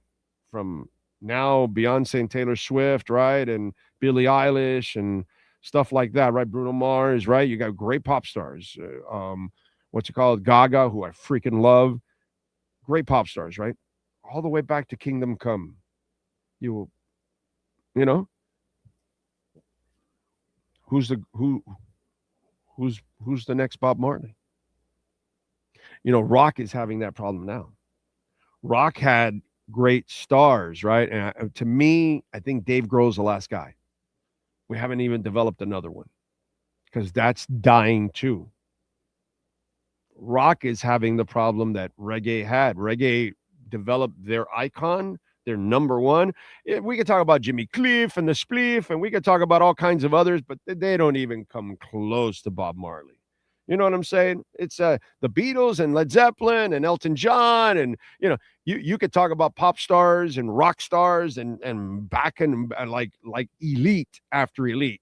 You can't do that, and nobody's in Marley's level at all. Nobody comes close because there's no reggae star in the history of mankind outside of Bob Marley that everybody loves his music and everybody knows Bob Marley's music. At one point or another in your life, you will be dancing, celebrating, listening, enjoying Bob Marley music. Somewhere, somehow, someday. Everyone on the planet, period. End of story. Reggae never developed another person like that. You know? Rock has done it for many years. Country does it. Still doing it. But rock is the next one that's dying. There are no real rock superstars anymore. They don't exist right now. There's no young rock superstar now. Not Jack White or, any of these guys. They're not like that. They're not at that level. They're not at the Stones level or anything like that. No, dude. They're not even close. They're not even at the Foo Fighters level. It's crazy. No Guns N' Roses, no Pearl Jam. Those things those are like the end of the rock stars. Pearl Jam and all these are like our last big bands, big stars. Bob Marley was the last and first when it comes to reggae. It's crazy. Let's see who else. Let's go with other famous people celebrating birthdays today. Remember, if I don't give you an age, that means that they have passed away. All right. England's Queen Anne, born in 1665. Baseball Hall of Famer Babe Ruth, born on this date in 1895. U.S. President Ronald Reagan, born in 1911. Actress Zsa Zsa Gabor, born in 1917. Let's see. Actor Mike Farrell, born in 1939. He is 87. TV newsman Tom Brokaw, born in 40. He is 86. Actor Michael Tucker, born in 45, he's 81. Actor filmmaker Robert Townsend, born in 57, he is 69. What is it? Batty. Let's see what else. Who else is celebrating birthdays today? TV journalist Amy Robach, born in 73, she's 53. Actor Dominic Sherwood, born in 90, he's 36. Actor Charlie Heaton, born in 94, he's 32. Sean Stanley, do you have wrestlers born on this date? Yes, sir, I do. Kento turns 26. And my former partner, when we were CCW Tag Team Champions, you know him best as WWE's Connor of the Ascension. He turns 46 on February 6th, 2026. All right. There we go. All right. What happened in music history on February 6th? Because you're always intrigued by what happens. Well, in 82, the Jay Giles Band started a 6-week run at #1 on the U.S. singles charts with Centerfold. Na na na na na na na na na na na na na. That's a great video, you got to admit. There's a lot of hot women in that video. And then the drum snare at the end, that was pretty cool. That was creative, right? Because you had no idea it was Milk. So kind of cool. It was the band's only #1 single on the same day their album Freeze Frame started a 4-week run at #1 on the U.S. album charts. In 87, Joan Jett made her acting debut, co-starring with Michael J. Fox in the movie Light of Day. Jett and Fox play a sister and brother who perform in a rock band, the Barbusters, in Cleveland. In his review for the Chicago Sun-Times, critic Roger Ebert gave the film a 3.5 out of 4 stars, as he cited Jett's most surprisingly good performance. How about that? Joan Jett. You know, I never saw that movie Light of Day with Michael J. Fox. I'm going to go look for that now. Light of Day. Let me write it down.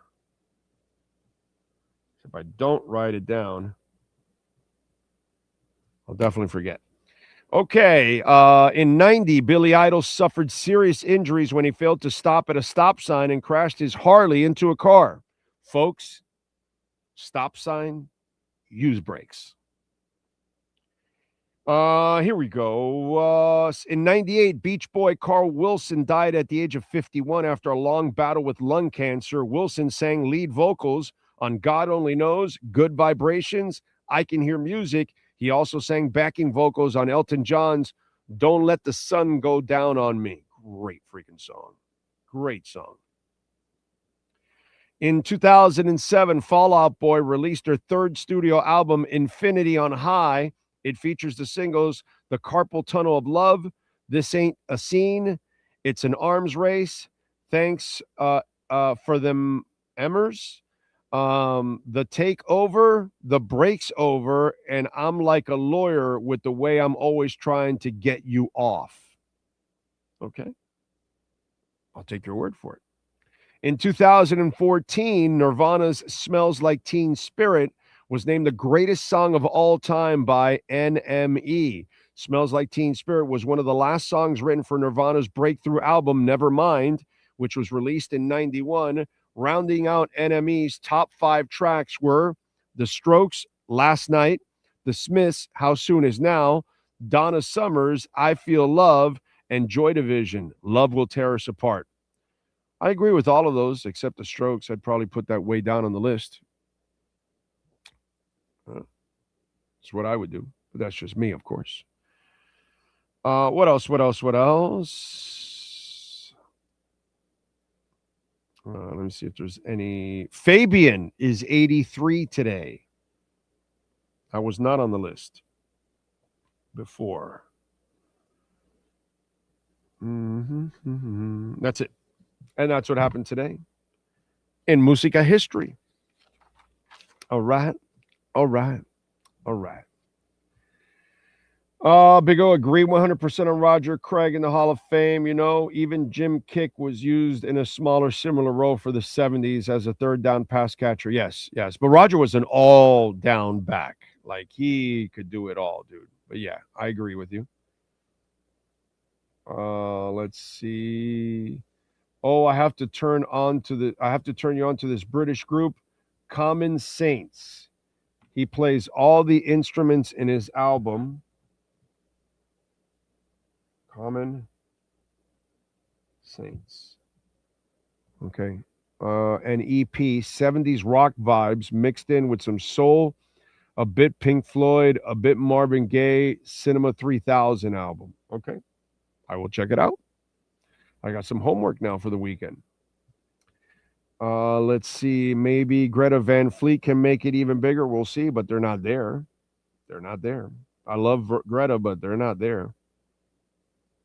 Not at that level. Let's see. Miami Breaker says, would those artists you mentioned be able to be a successful now as in the past? The generation is different. Bred. They don't like normal rock reggae music but the reggae music has been around forever since Marley died, and nobody came after Marley, which, you know what I'm saying? So it's up to you. If you could come up with another person like Marley, I think everybody would get into his music. Because reggae is one of those type of genres that it's not so, reggae's not looked at like rock or punk rock or EDM, you know, right? That kind of stuff. It's not so specific as those. Reggae seems to be more like pop in the sense, like pop is absorbed by most people in general. They absorb pop music. I think reggae is the next style of music that is more appeasing to the general audience than rock is, than country is, than EDM music is, and, you know, many other genres, jazz, classic. You got to kind of be a fan of those specific genres, because not everybody likes country, not everybody likes heavy metal. Most people, they have no problems with reggae. It's like it's kind of like pop in a way. Reggae is consumed easily, dude, because it's such a great mood setter.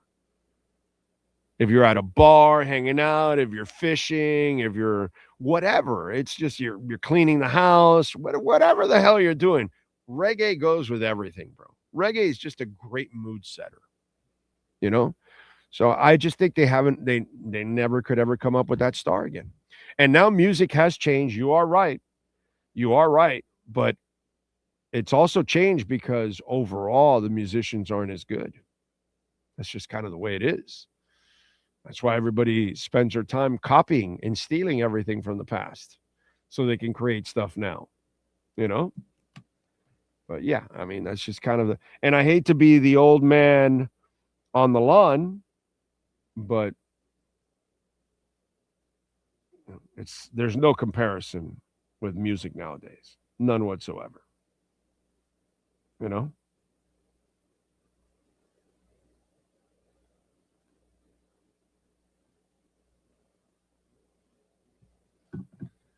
Anyway.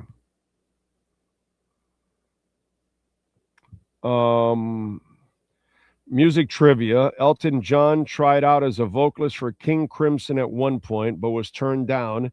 They picked Greg Lake instead. Can't go wrong with either choice. That is true. But I'm glad they did it that way because we got Elton solo. And Elton solo was bigger than King Crimson, period. End of story.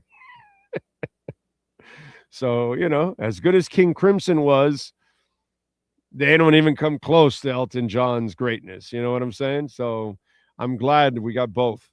So it was good. It was good. Lake gets to do his thing with King Crimson and Emerson, Lake and Palmer, and Elton John gets to be Elton John. And that's a winner for all of us. Leon Fresco, thank you for the love on the super chat. Thank you, sir. Appreciate you. The only reason Lindsey Vonn is still competing in the Winter Olympics is to fulfill her sponsorship commitments. Kosa. That stuff is guaranteed pretty much. You know what I'm saying? Injury comes with it. It's all probably, baked in there. She's competing because she has got a pair that very few people have, bro. That's really, you're completely out of place there, dude. If you haven't figured out yet that she's a true competitor, she doesn't do anything for money, for fame, for any of that shit. She's a badass competitor, period.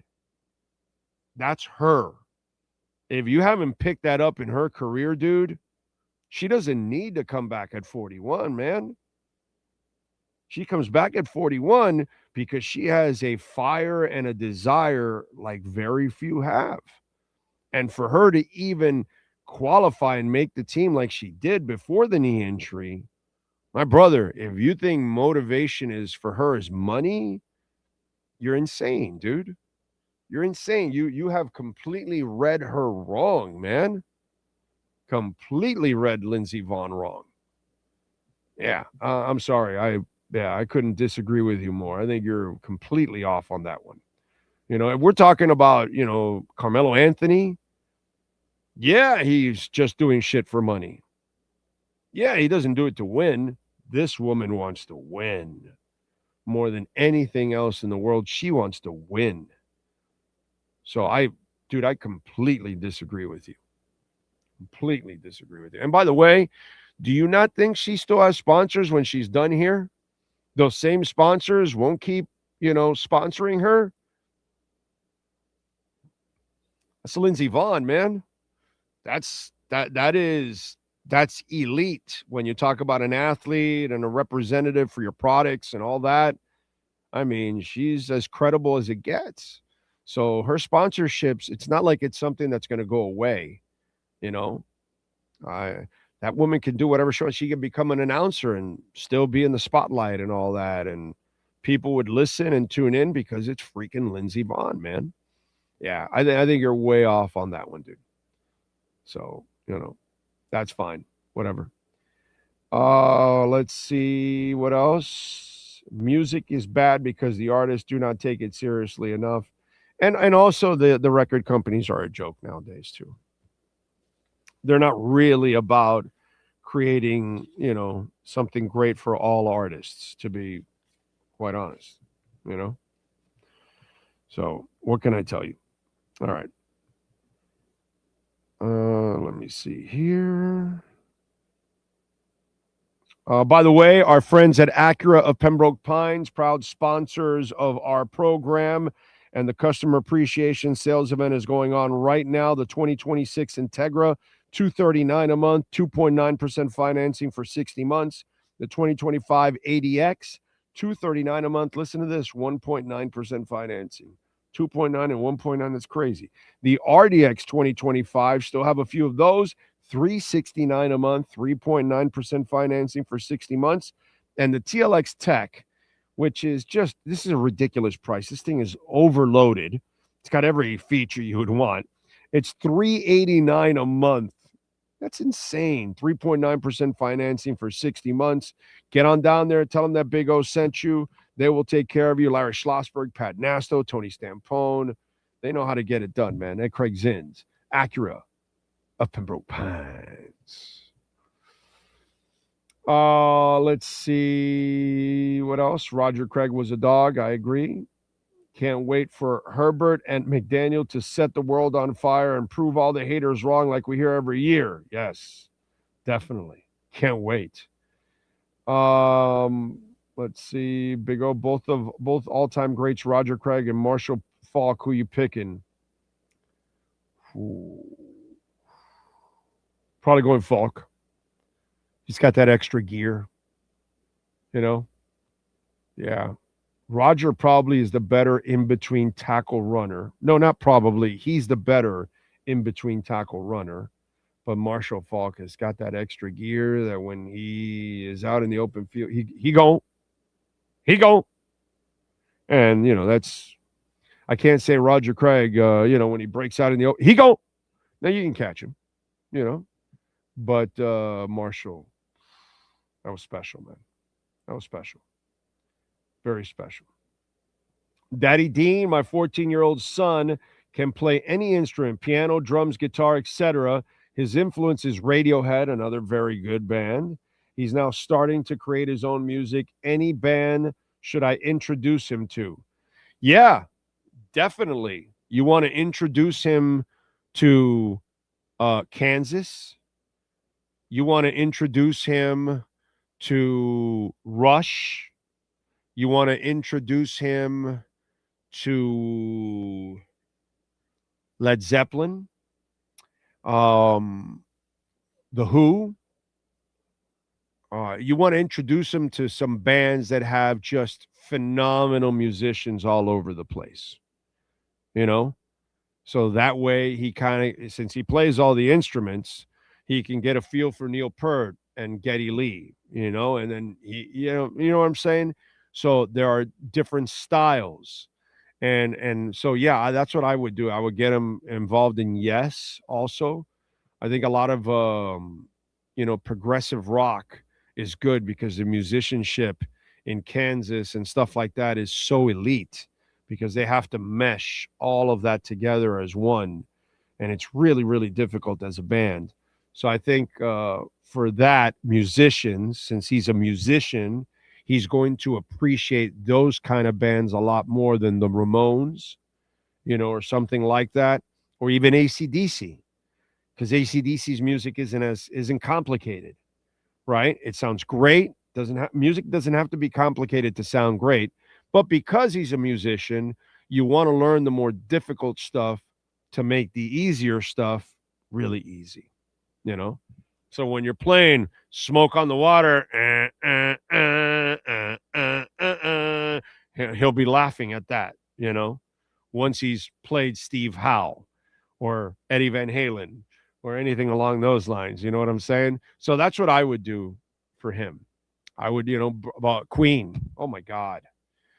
Queen is great to also follow because of all three of those musicians are sick, ridiculous, stupid, So there, that's some of the stuff that I would do. Yeah, I would look for the bands that really go deep into the music, and then that's what will catch his ear. That's my suggestion. And I'm not a music expert by any stretch.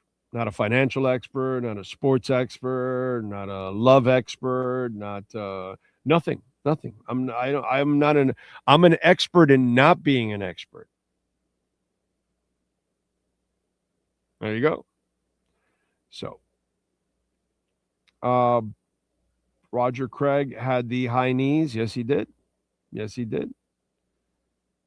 Steve Howe, such a great guitarist. Was he underrated overall?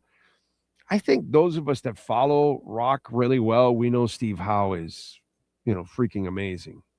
So I don't know. I wouldn't say that.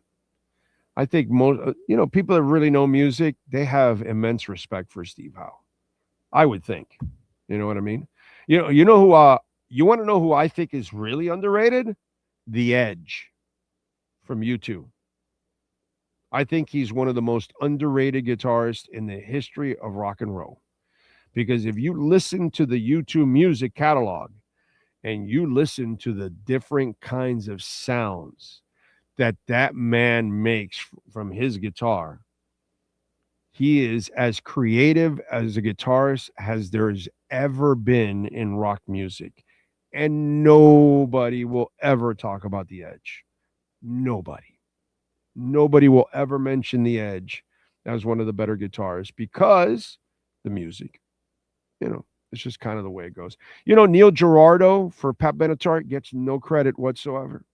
And I've seen Neil Giraldo back in the 80s when he still wanted to jam a little bit, and he would do like a solo in a Pat Benatar concert, and then that's when you would see him shred. You knew when it comes to writing music, Neil Giraldo should be considered one of the greats in that because he's written music for himself and many others. But as a guitarist, he does not get the credit because he plays for Pat Benatar. But he can shred, dude. He can shred. Because I remember back in the day in the Sportatorium, I saw Pat Benatar like 3 times at the Sportatorium, and he jammed. And in those days, there would be like a little solo in the middle of the concert, and he would wail. You know, it's just something that he doesn't get enough credit for. But it's kind of weird like that. You just saw the Trump post? Yeah, it's all over the place. It's pretty disgusting. Yeah. Well, this is what they voted for. You know what I mean? So it is what it is. The best is the people that are in denial. Like they think it's fake or something, and it's like, no, it is.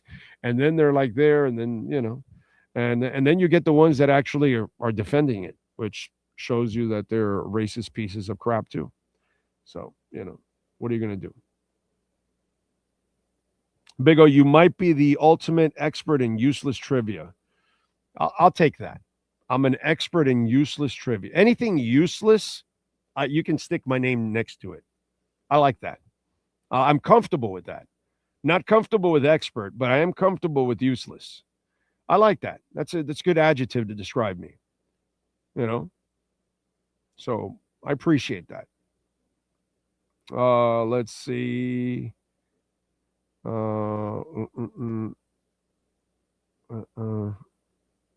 Captain Saki says, good morning, my friend. Have a wonderful weekend. Tarpon Springs in the house.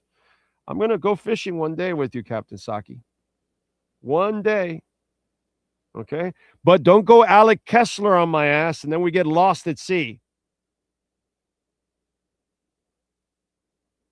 Rest in peace, Alec Kessler. My son definitely wants a challenge. He says a lot of music is easy for him, which is awesome. So he wanted me to ask you. Thank you. Yes. So yeah, go look for musicians like that they don't make it easy. They do not make it easy. You know, when your son hears Kansas and hears all the shit going on in Kansas, he's going to go, oh shit, what the hell is this? You know, and it's going to blow him away. Because he's going to appreciate everything from the keyboardist to the drummer to the guitarist. It doesn't matter what it is. And when he hears that, it's going to blow him away because he's going to go, oh my God, how can all these guys mesh all of this into one sound? And it sounds so beautiful because it's like an orchestra almost, but it's a rock band, you know? So it's really, really cool when you get to that point that you can have those kind of artists. So yeah, send me a video sometime, man, of him jamming on the DMs there. You know, appreciate that. Pat says, just saw Neo Gerardo last week. He looked like the guitarist from X, Billy Zoom. Yeah, effortless. Yeah. I understand who you're talking about because I saw X a few years back. And by the way, he's pretty freaking good too. And he doesn't get a lot of credit because he is an X, but he's a damn good guitarist. Damn good guitarist. And he doesn't get any love. Nobody will ever mention him at all. At all. Okay? And that's because he plays with X, you know. So, Robert Fripp and Adrian Ballou from King Crimson are two of my favorite underrated guitarists. Well, you know, you've got good taste, Jaybird. You know. Big O, if you can give a shout out to Daniel Earhart, that's my son, believe it or not. He's already got one song he created called Peach Bear. Daniel, keep jamming, baby. Rock on. Shout out to you, my man. Keep rocking. I appreciate that. Look forward to seeing your videos. So DM them to me, man, so I can check it out. All right? I love music.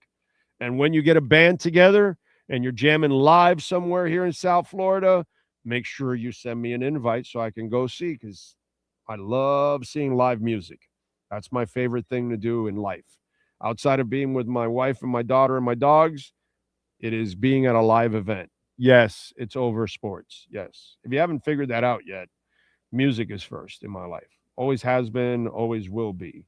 Music is the thing I have the most passion for. Sports is second, you know, outside of my family and my dogs. So, yeah. That's kind of the way it goes. Oscar says, Big O, I agree. The Edge is very, very underrated. Although he was recognized on a show with Jack White and Jimmy Page as a master guitarist. Oh, I saw that. It was nice to see. But I feel terrible for the Edge because, and he's probably a guy that doesn't really give that shit that much about it, which good for him.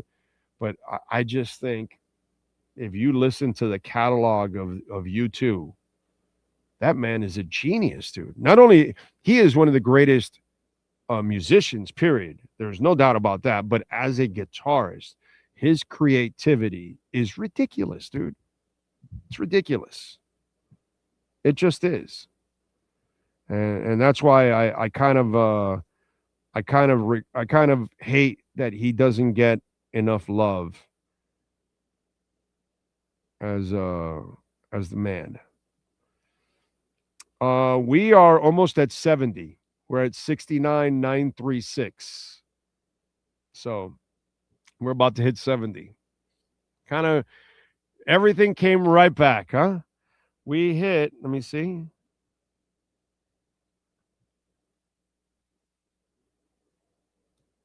Let's see here.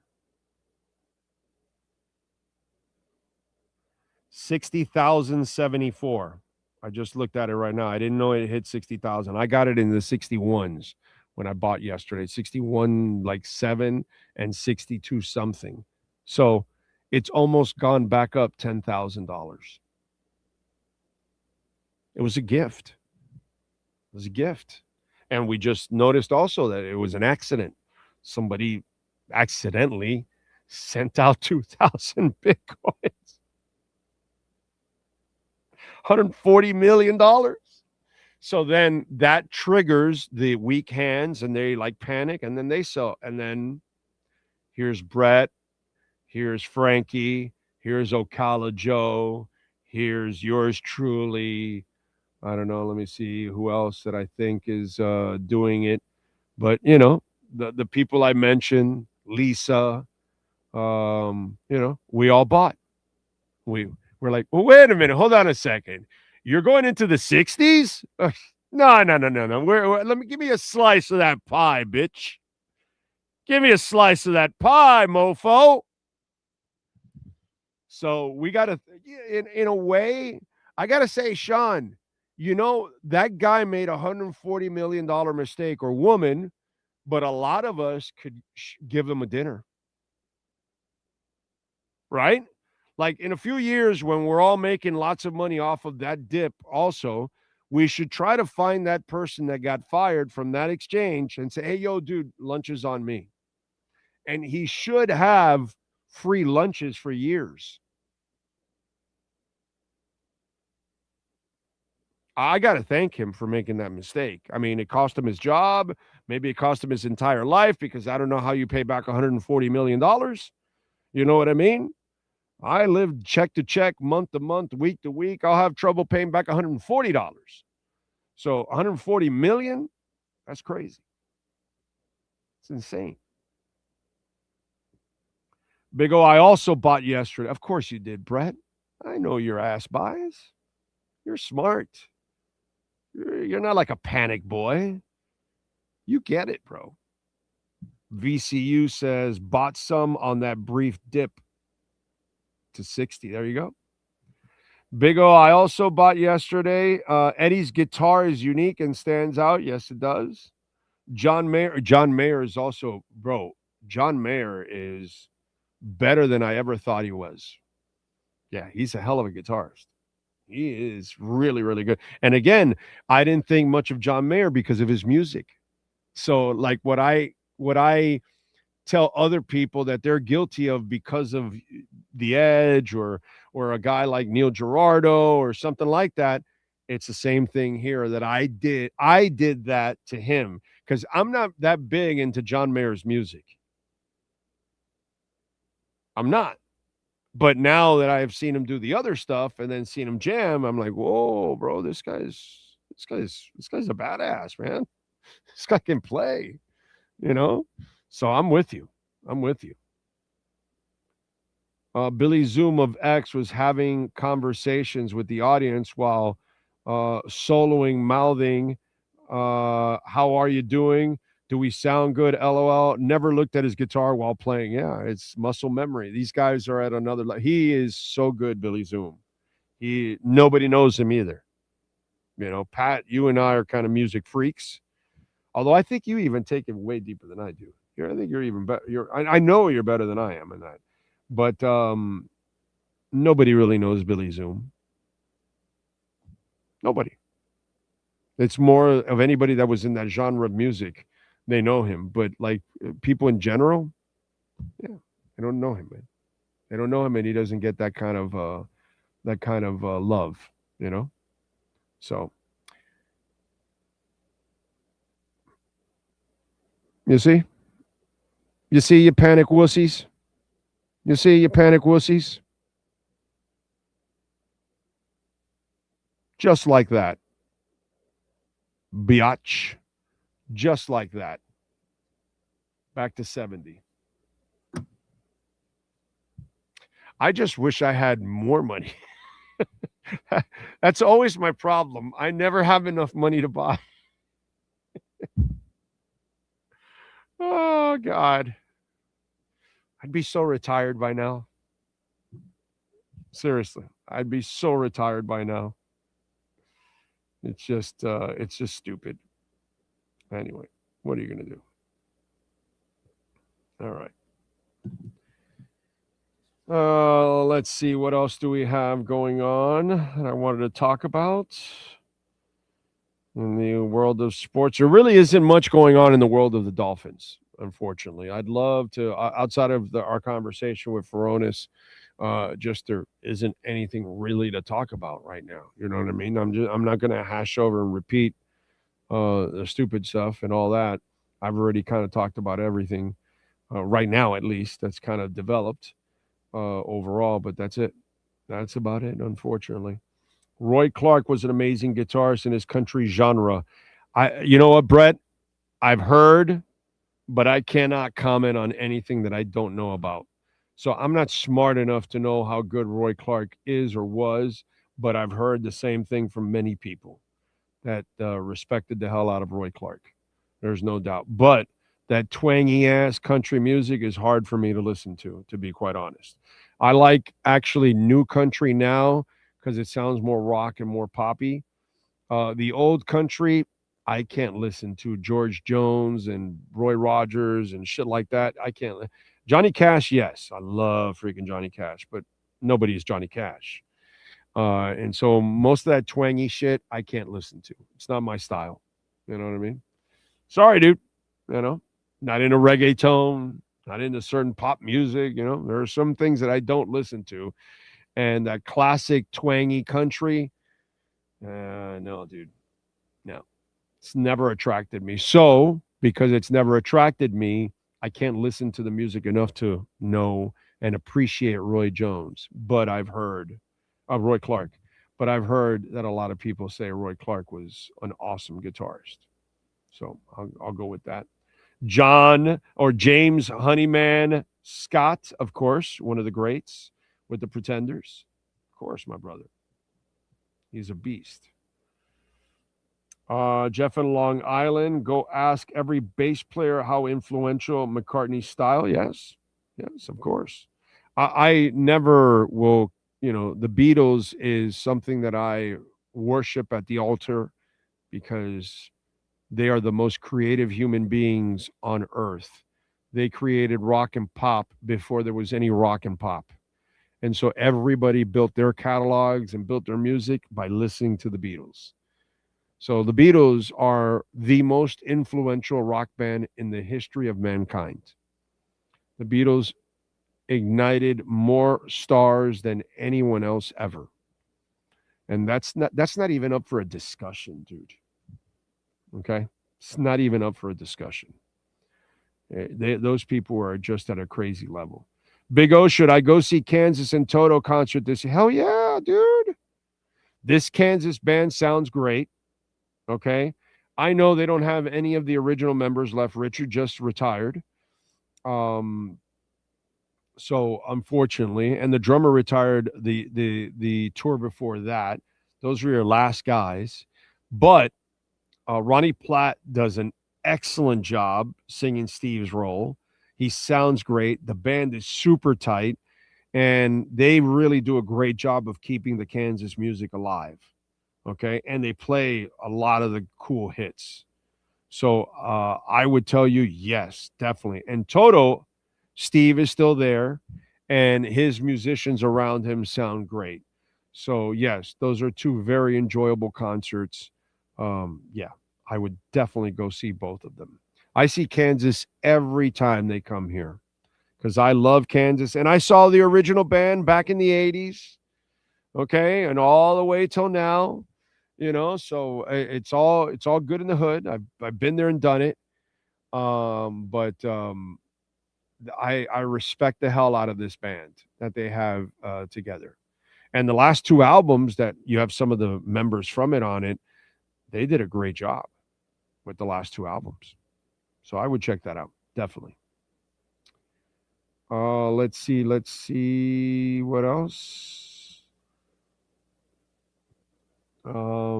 Big O, the Heat were very disappointing at the trading deadline if they couldn't get Morant it looks like they didn't want to do the Morant one.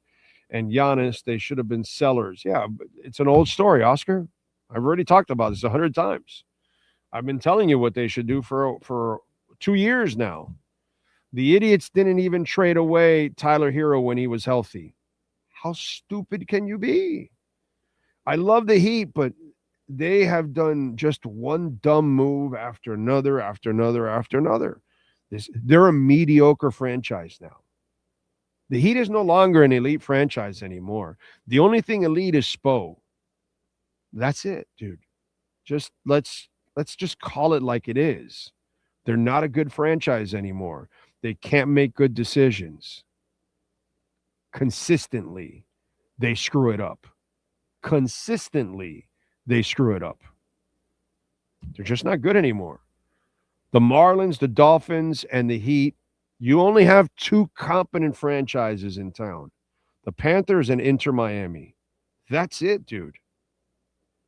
The Dolphins are a joke. The Marlins are a joke. And the Heat has become a joke, unfortunately. I'm sorry, dude. But it is what it is. Those three organizations are a joke. That's it.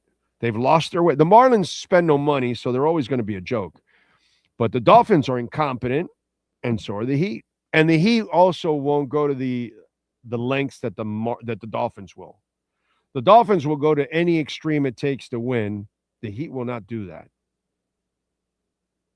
Plus, they're not very good on top of all of that with their decisions. In fact, they're very mediocre when it comes to their decisions, like the Dolphins. That's what stops the Dolphins. Not the money and the aggressiveness, their intelligence. And right now, the Heat, they lack that. So you have two good franchises in town, the Panthers and Inter Miami. Sacao. As Santana would say, Sacao. Big O, I guess us long-term investors should thank the short-term panic sellers who create the opportunities of volatility for us. You know it, baby. You know it. And that's what Brett, this is what I said yesterday and the day before, that these dips that are happening, these shocks, it also proves to you that the world is still really ignorant to Bitcoin. They still don't get it, because if they did, we would be at several 100,000 right now. So they don't get it. And that's great for us, because the more that people don't understand and sell, it opens up these opportunities for you and me. So those of us that take advantage of it, we win. I got a friend of mine that bought half a Bitcoin yesterday. He bought a half a Bitcoin yesterday. I was so freaking jealous. I think I told him I was jealous like 10 times yesterday. He bought half a Bitcoin yesterday. Son of a bitch got half a Bitcoin for $30,000. Shit was 60. It was 127. And it's going to surpass that. It's going to blow past that. He wanted to buy a whole. He just didn't have it. He couldn't get liquid. He had to sell something else, and he couldn't sell it in time. So he called me this morning. He goes, damn it, dude. Damn it. Because it was like at 66 or 67 at the moment, and now it's at 70. So he's loving life right now. He's already in the profit, So good for him. That's a hell of a way to add a chunk of crazy stuff. Anyway. What else? True Fin fan, Big O deal. I love Journey. And by the way, this group of Journey with Arnel Pineda, they sound good too. If you've never seen Journey, I suggest you go see them. Neil Sean still shreds. Neil Sean's another guy that doesn't get enough credit for being a great guitarist because it's Journey's music. But if you watch Neil Sean for 2 hours, he shreds. So I would go see Journey. I would see Journey whether you've seen Steve Perry like I have or Arnel. I've seen both of them. I saw both of them a couple times, so I'm really lucky. But I think this Journey is terrific overall. They still sound great, and Arnel does a really good job. Nobody really can sound like Steve Perry. Well, he comes damn close, dude. Like you close your eyes and you pretty much think you're listening to Steve Perry. I've done it to friends of mine. I've played the CD with Arnel singing and they're jamming. I'm like, hey, man, yeah, good, huh? Oh, I love Journey. You know that's not Steve Perry. And they're like, huh? That's Arnel. I've fooled many people in my car with that one. So I know he's pretty damn good because a lot of people get fooled by Arnel Pineda. So, yeah, I love Journey. I have no problem. Yeah, man. Stone in Love is my favorite song from it. I remember a story about Hendrix playing a Beatles song in concert the week the song was released, says Pat in Nashville. Yeah, I can see that. Yeah. So almost every home team is a joke, not good for us. Yeah. Us South Floridians right now, 3 of our 5 pro teams are a joke. Yeah. Yeah, because the Heat has become a joke. I mean, if they don't have Spo, you don't even get the winning you would have gotten the last 10 years. Not even close. It would have been a lot worse. You all would be way more pissed if Spo wasn't around. Okay? Because Spo is getting ripped off here. I got to tell you. Let's see. Big O, my son Daniel's band's name is Stop Sign and perform every 3 months at an old town in Kissimmee. Oh, okay. All right. Well, if I'm in Orlando and it jives at the same time, then I'll definitely go by and check it out for sure, dude. I'd love to check it out. So that'll be pretty cool if I can do that. All right. Let's see. Any other breaking news out there before I wrap it up here on the show? Appreciate you all out there as always. Thank you. Nice to see Bitcoin bounce that quickly. I didn't think it was going to bounce that quickly. Let's see.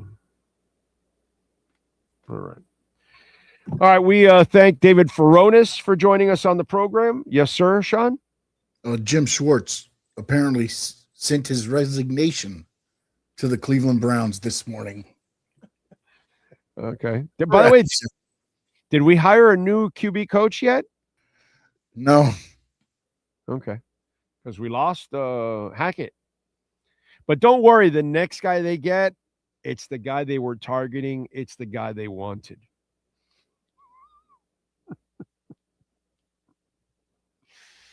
And don't worry about it. Everything will be organized because Slowick is in charge. So he was in charge last year. We thank David Furones. We thank the great Sean Stanley. We appreciate all of you that tuned in. Please hit the like button before you go. Smash the hell out of that thing. We'll see you tomorrow afternoon at 5 o'clock. We'll be doing an afternoon show live from Beyond Bankcard Field in Davie as the Fort Lauderdale United will host the Dallas Trinity. You can get your tickets, use that QR code, or go to FTLUTD.com. Go out there with the family. The kids will love it. Great atmosphere. And say hi to us when we're out there, all right? See you tomorrow. Same time, same place, same bat channel.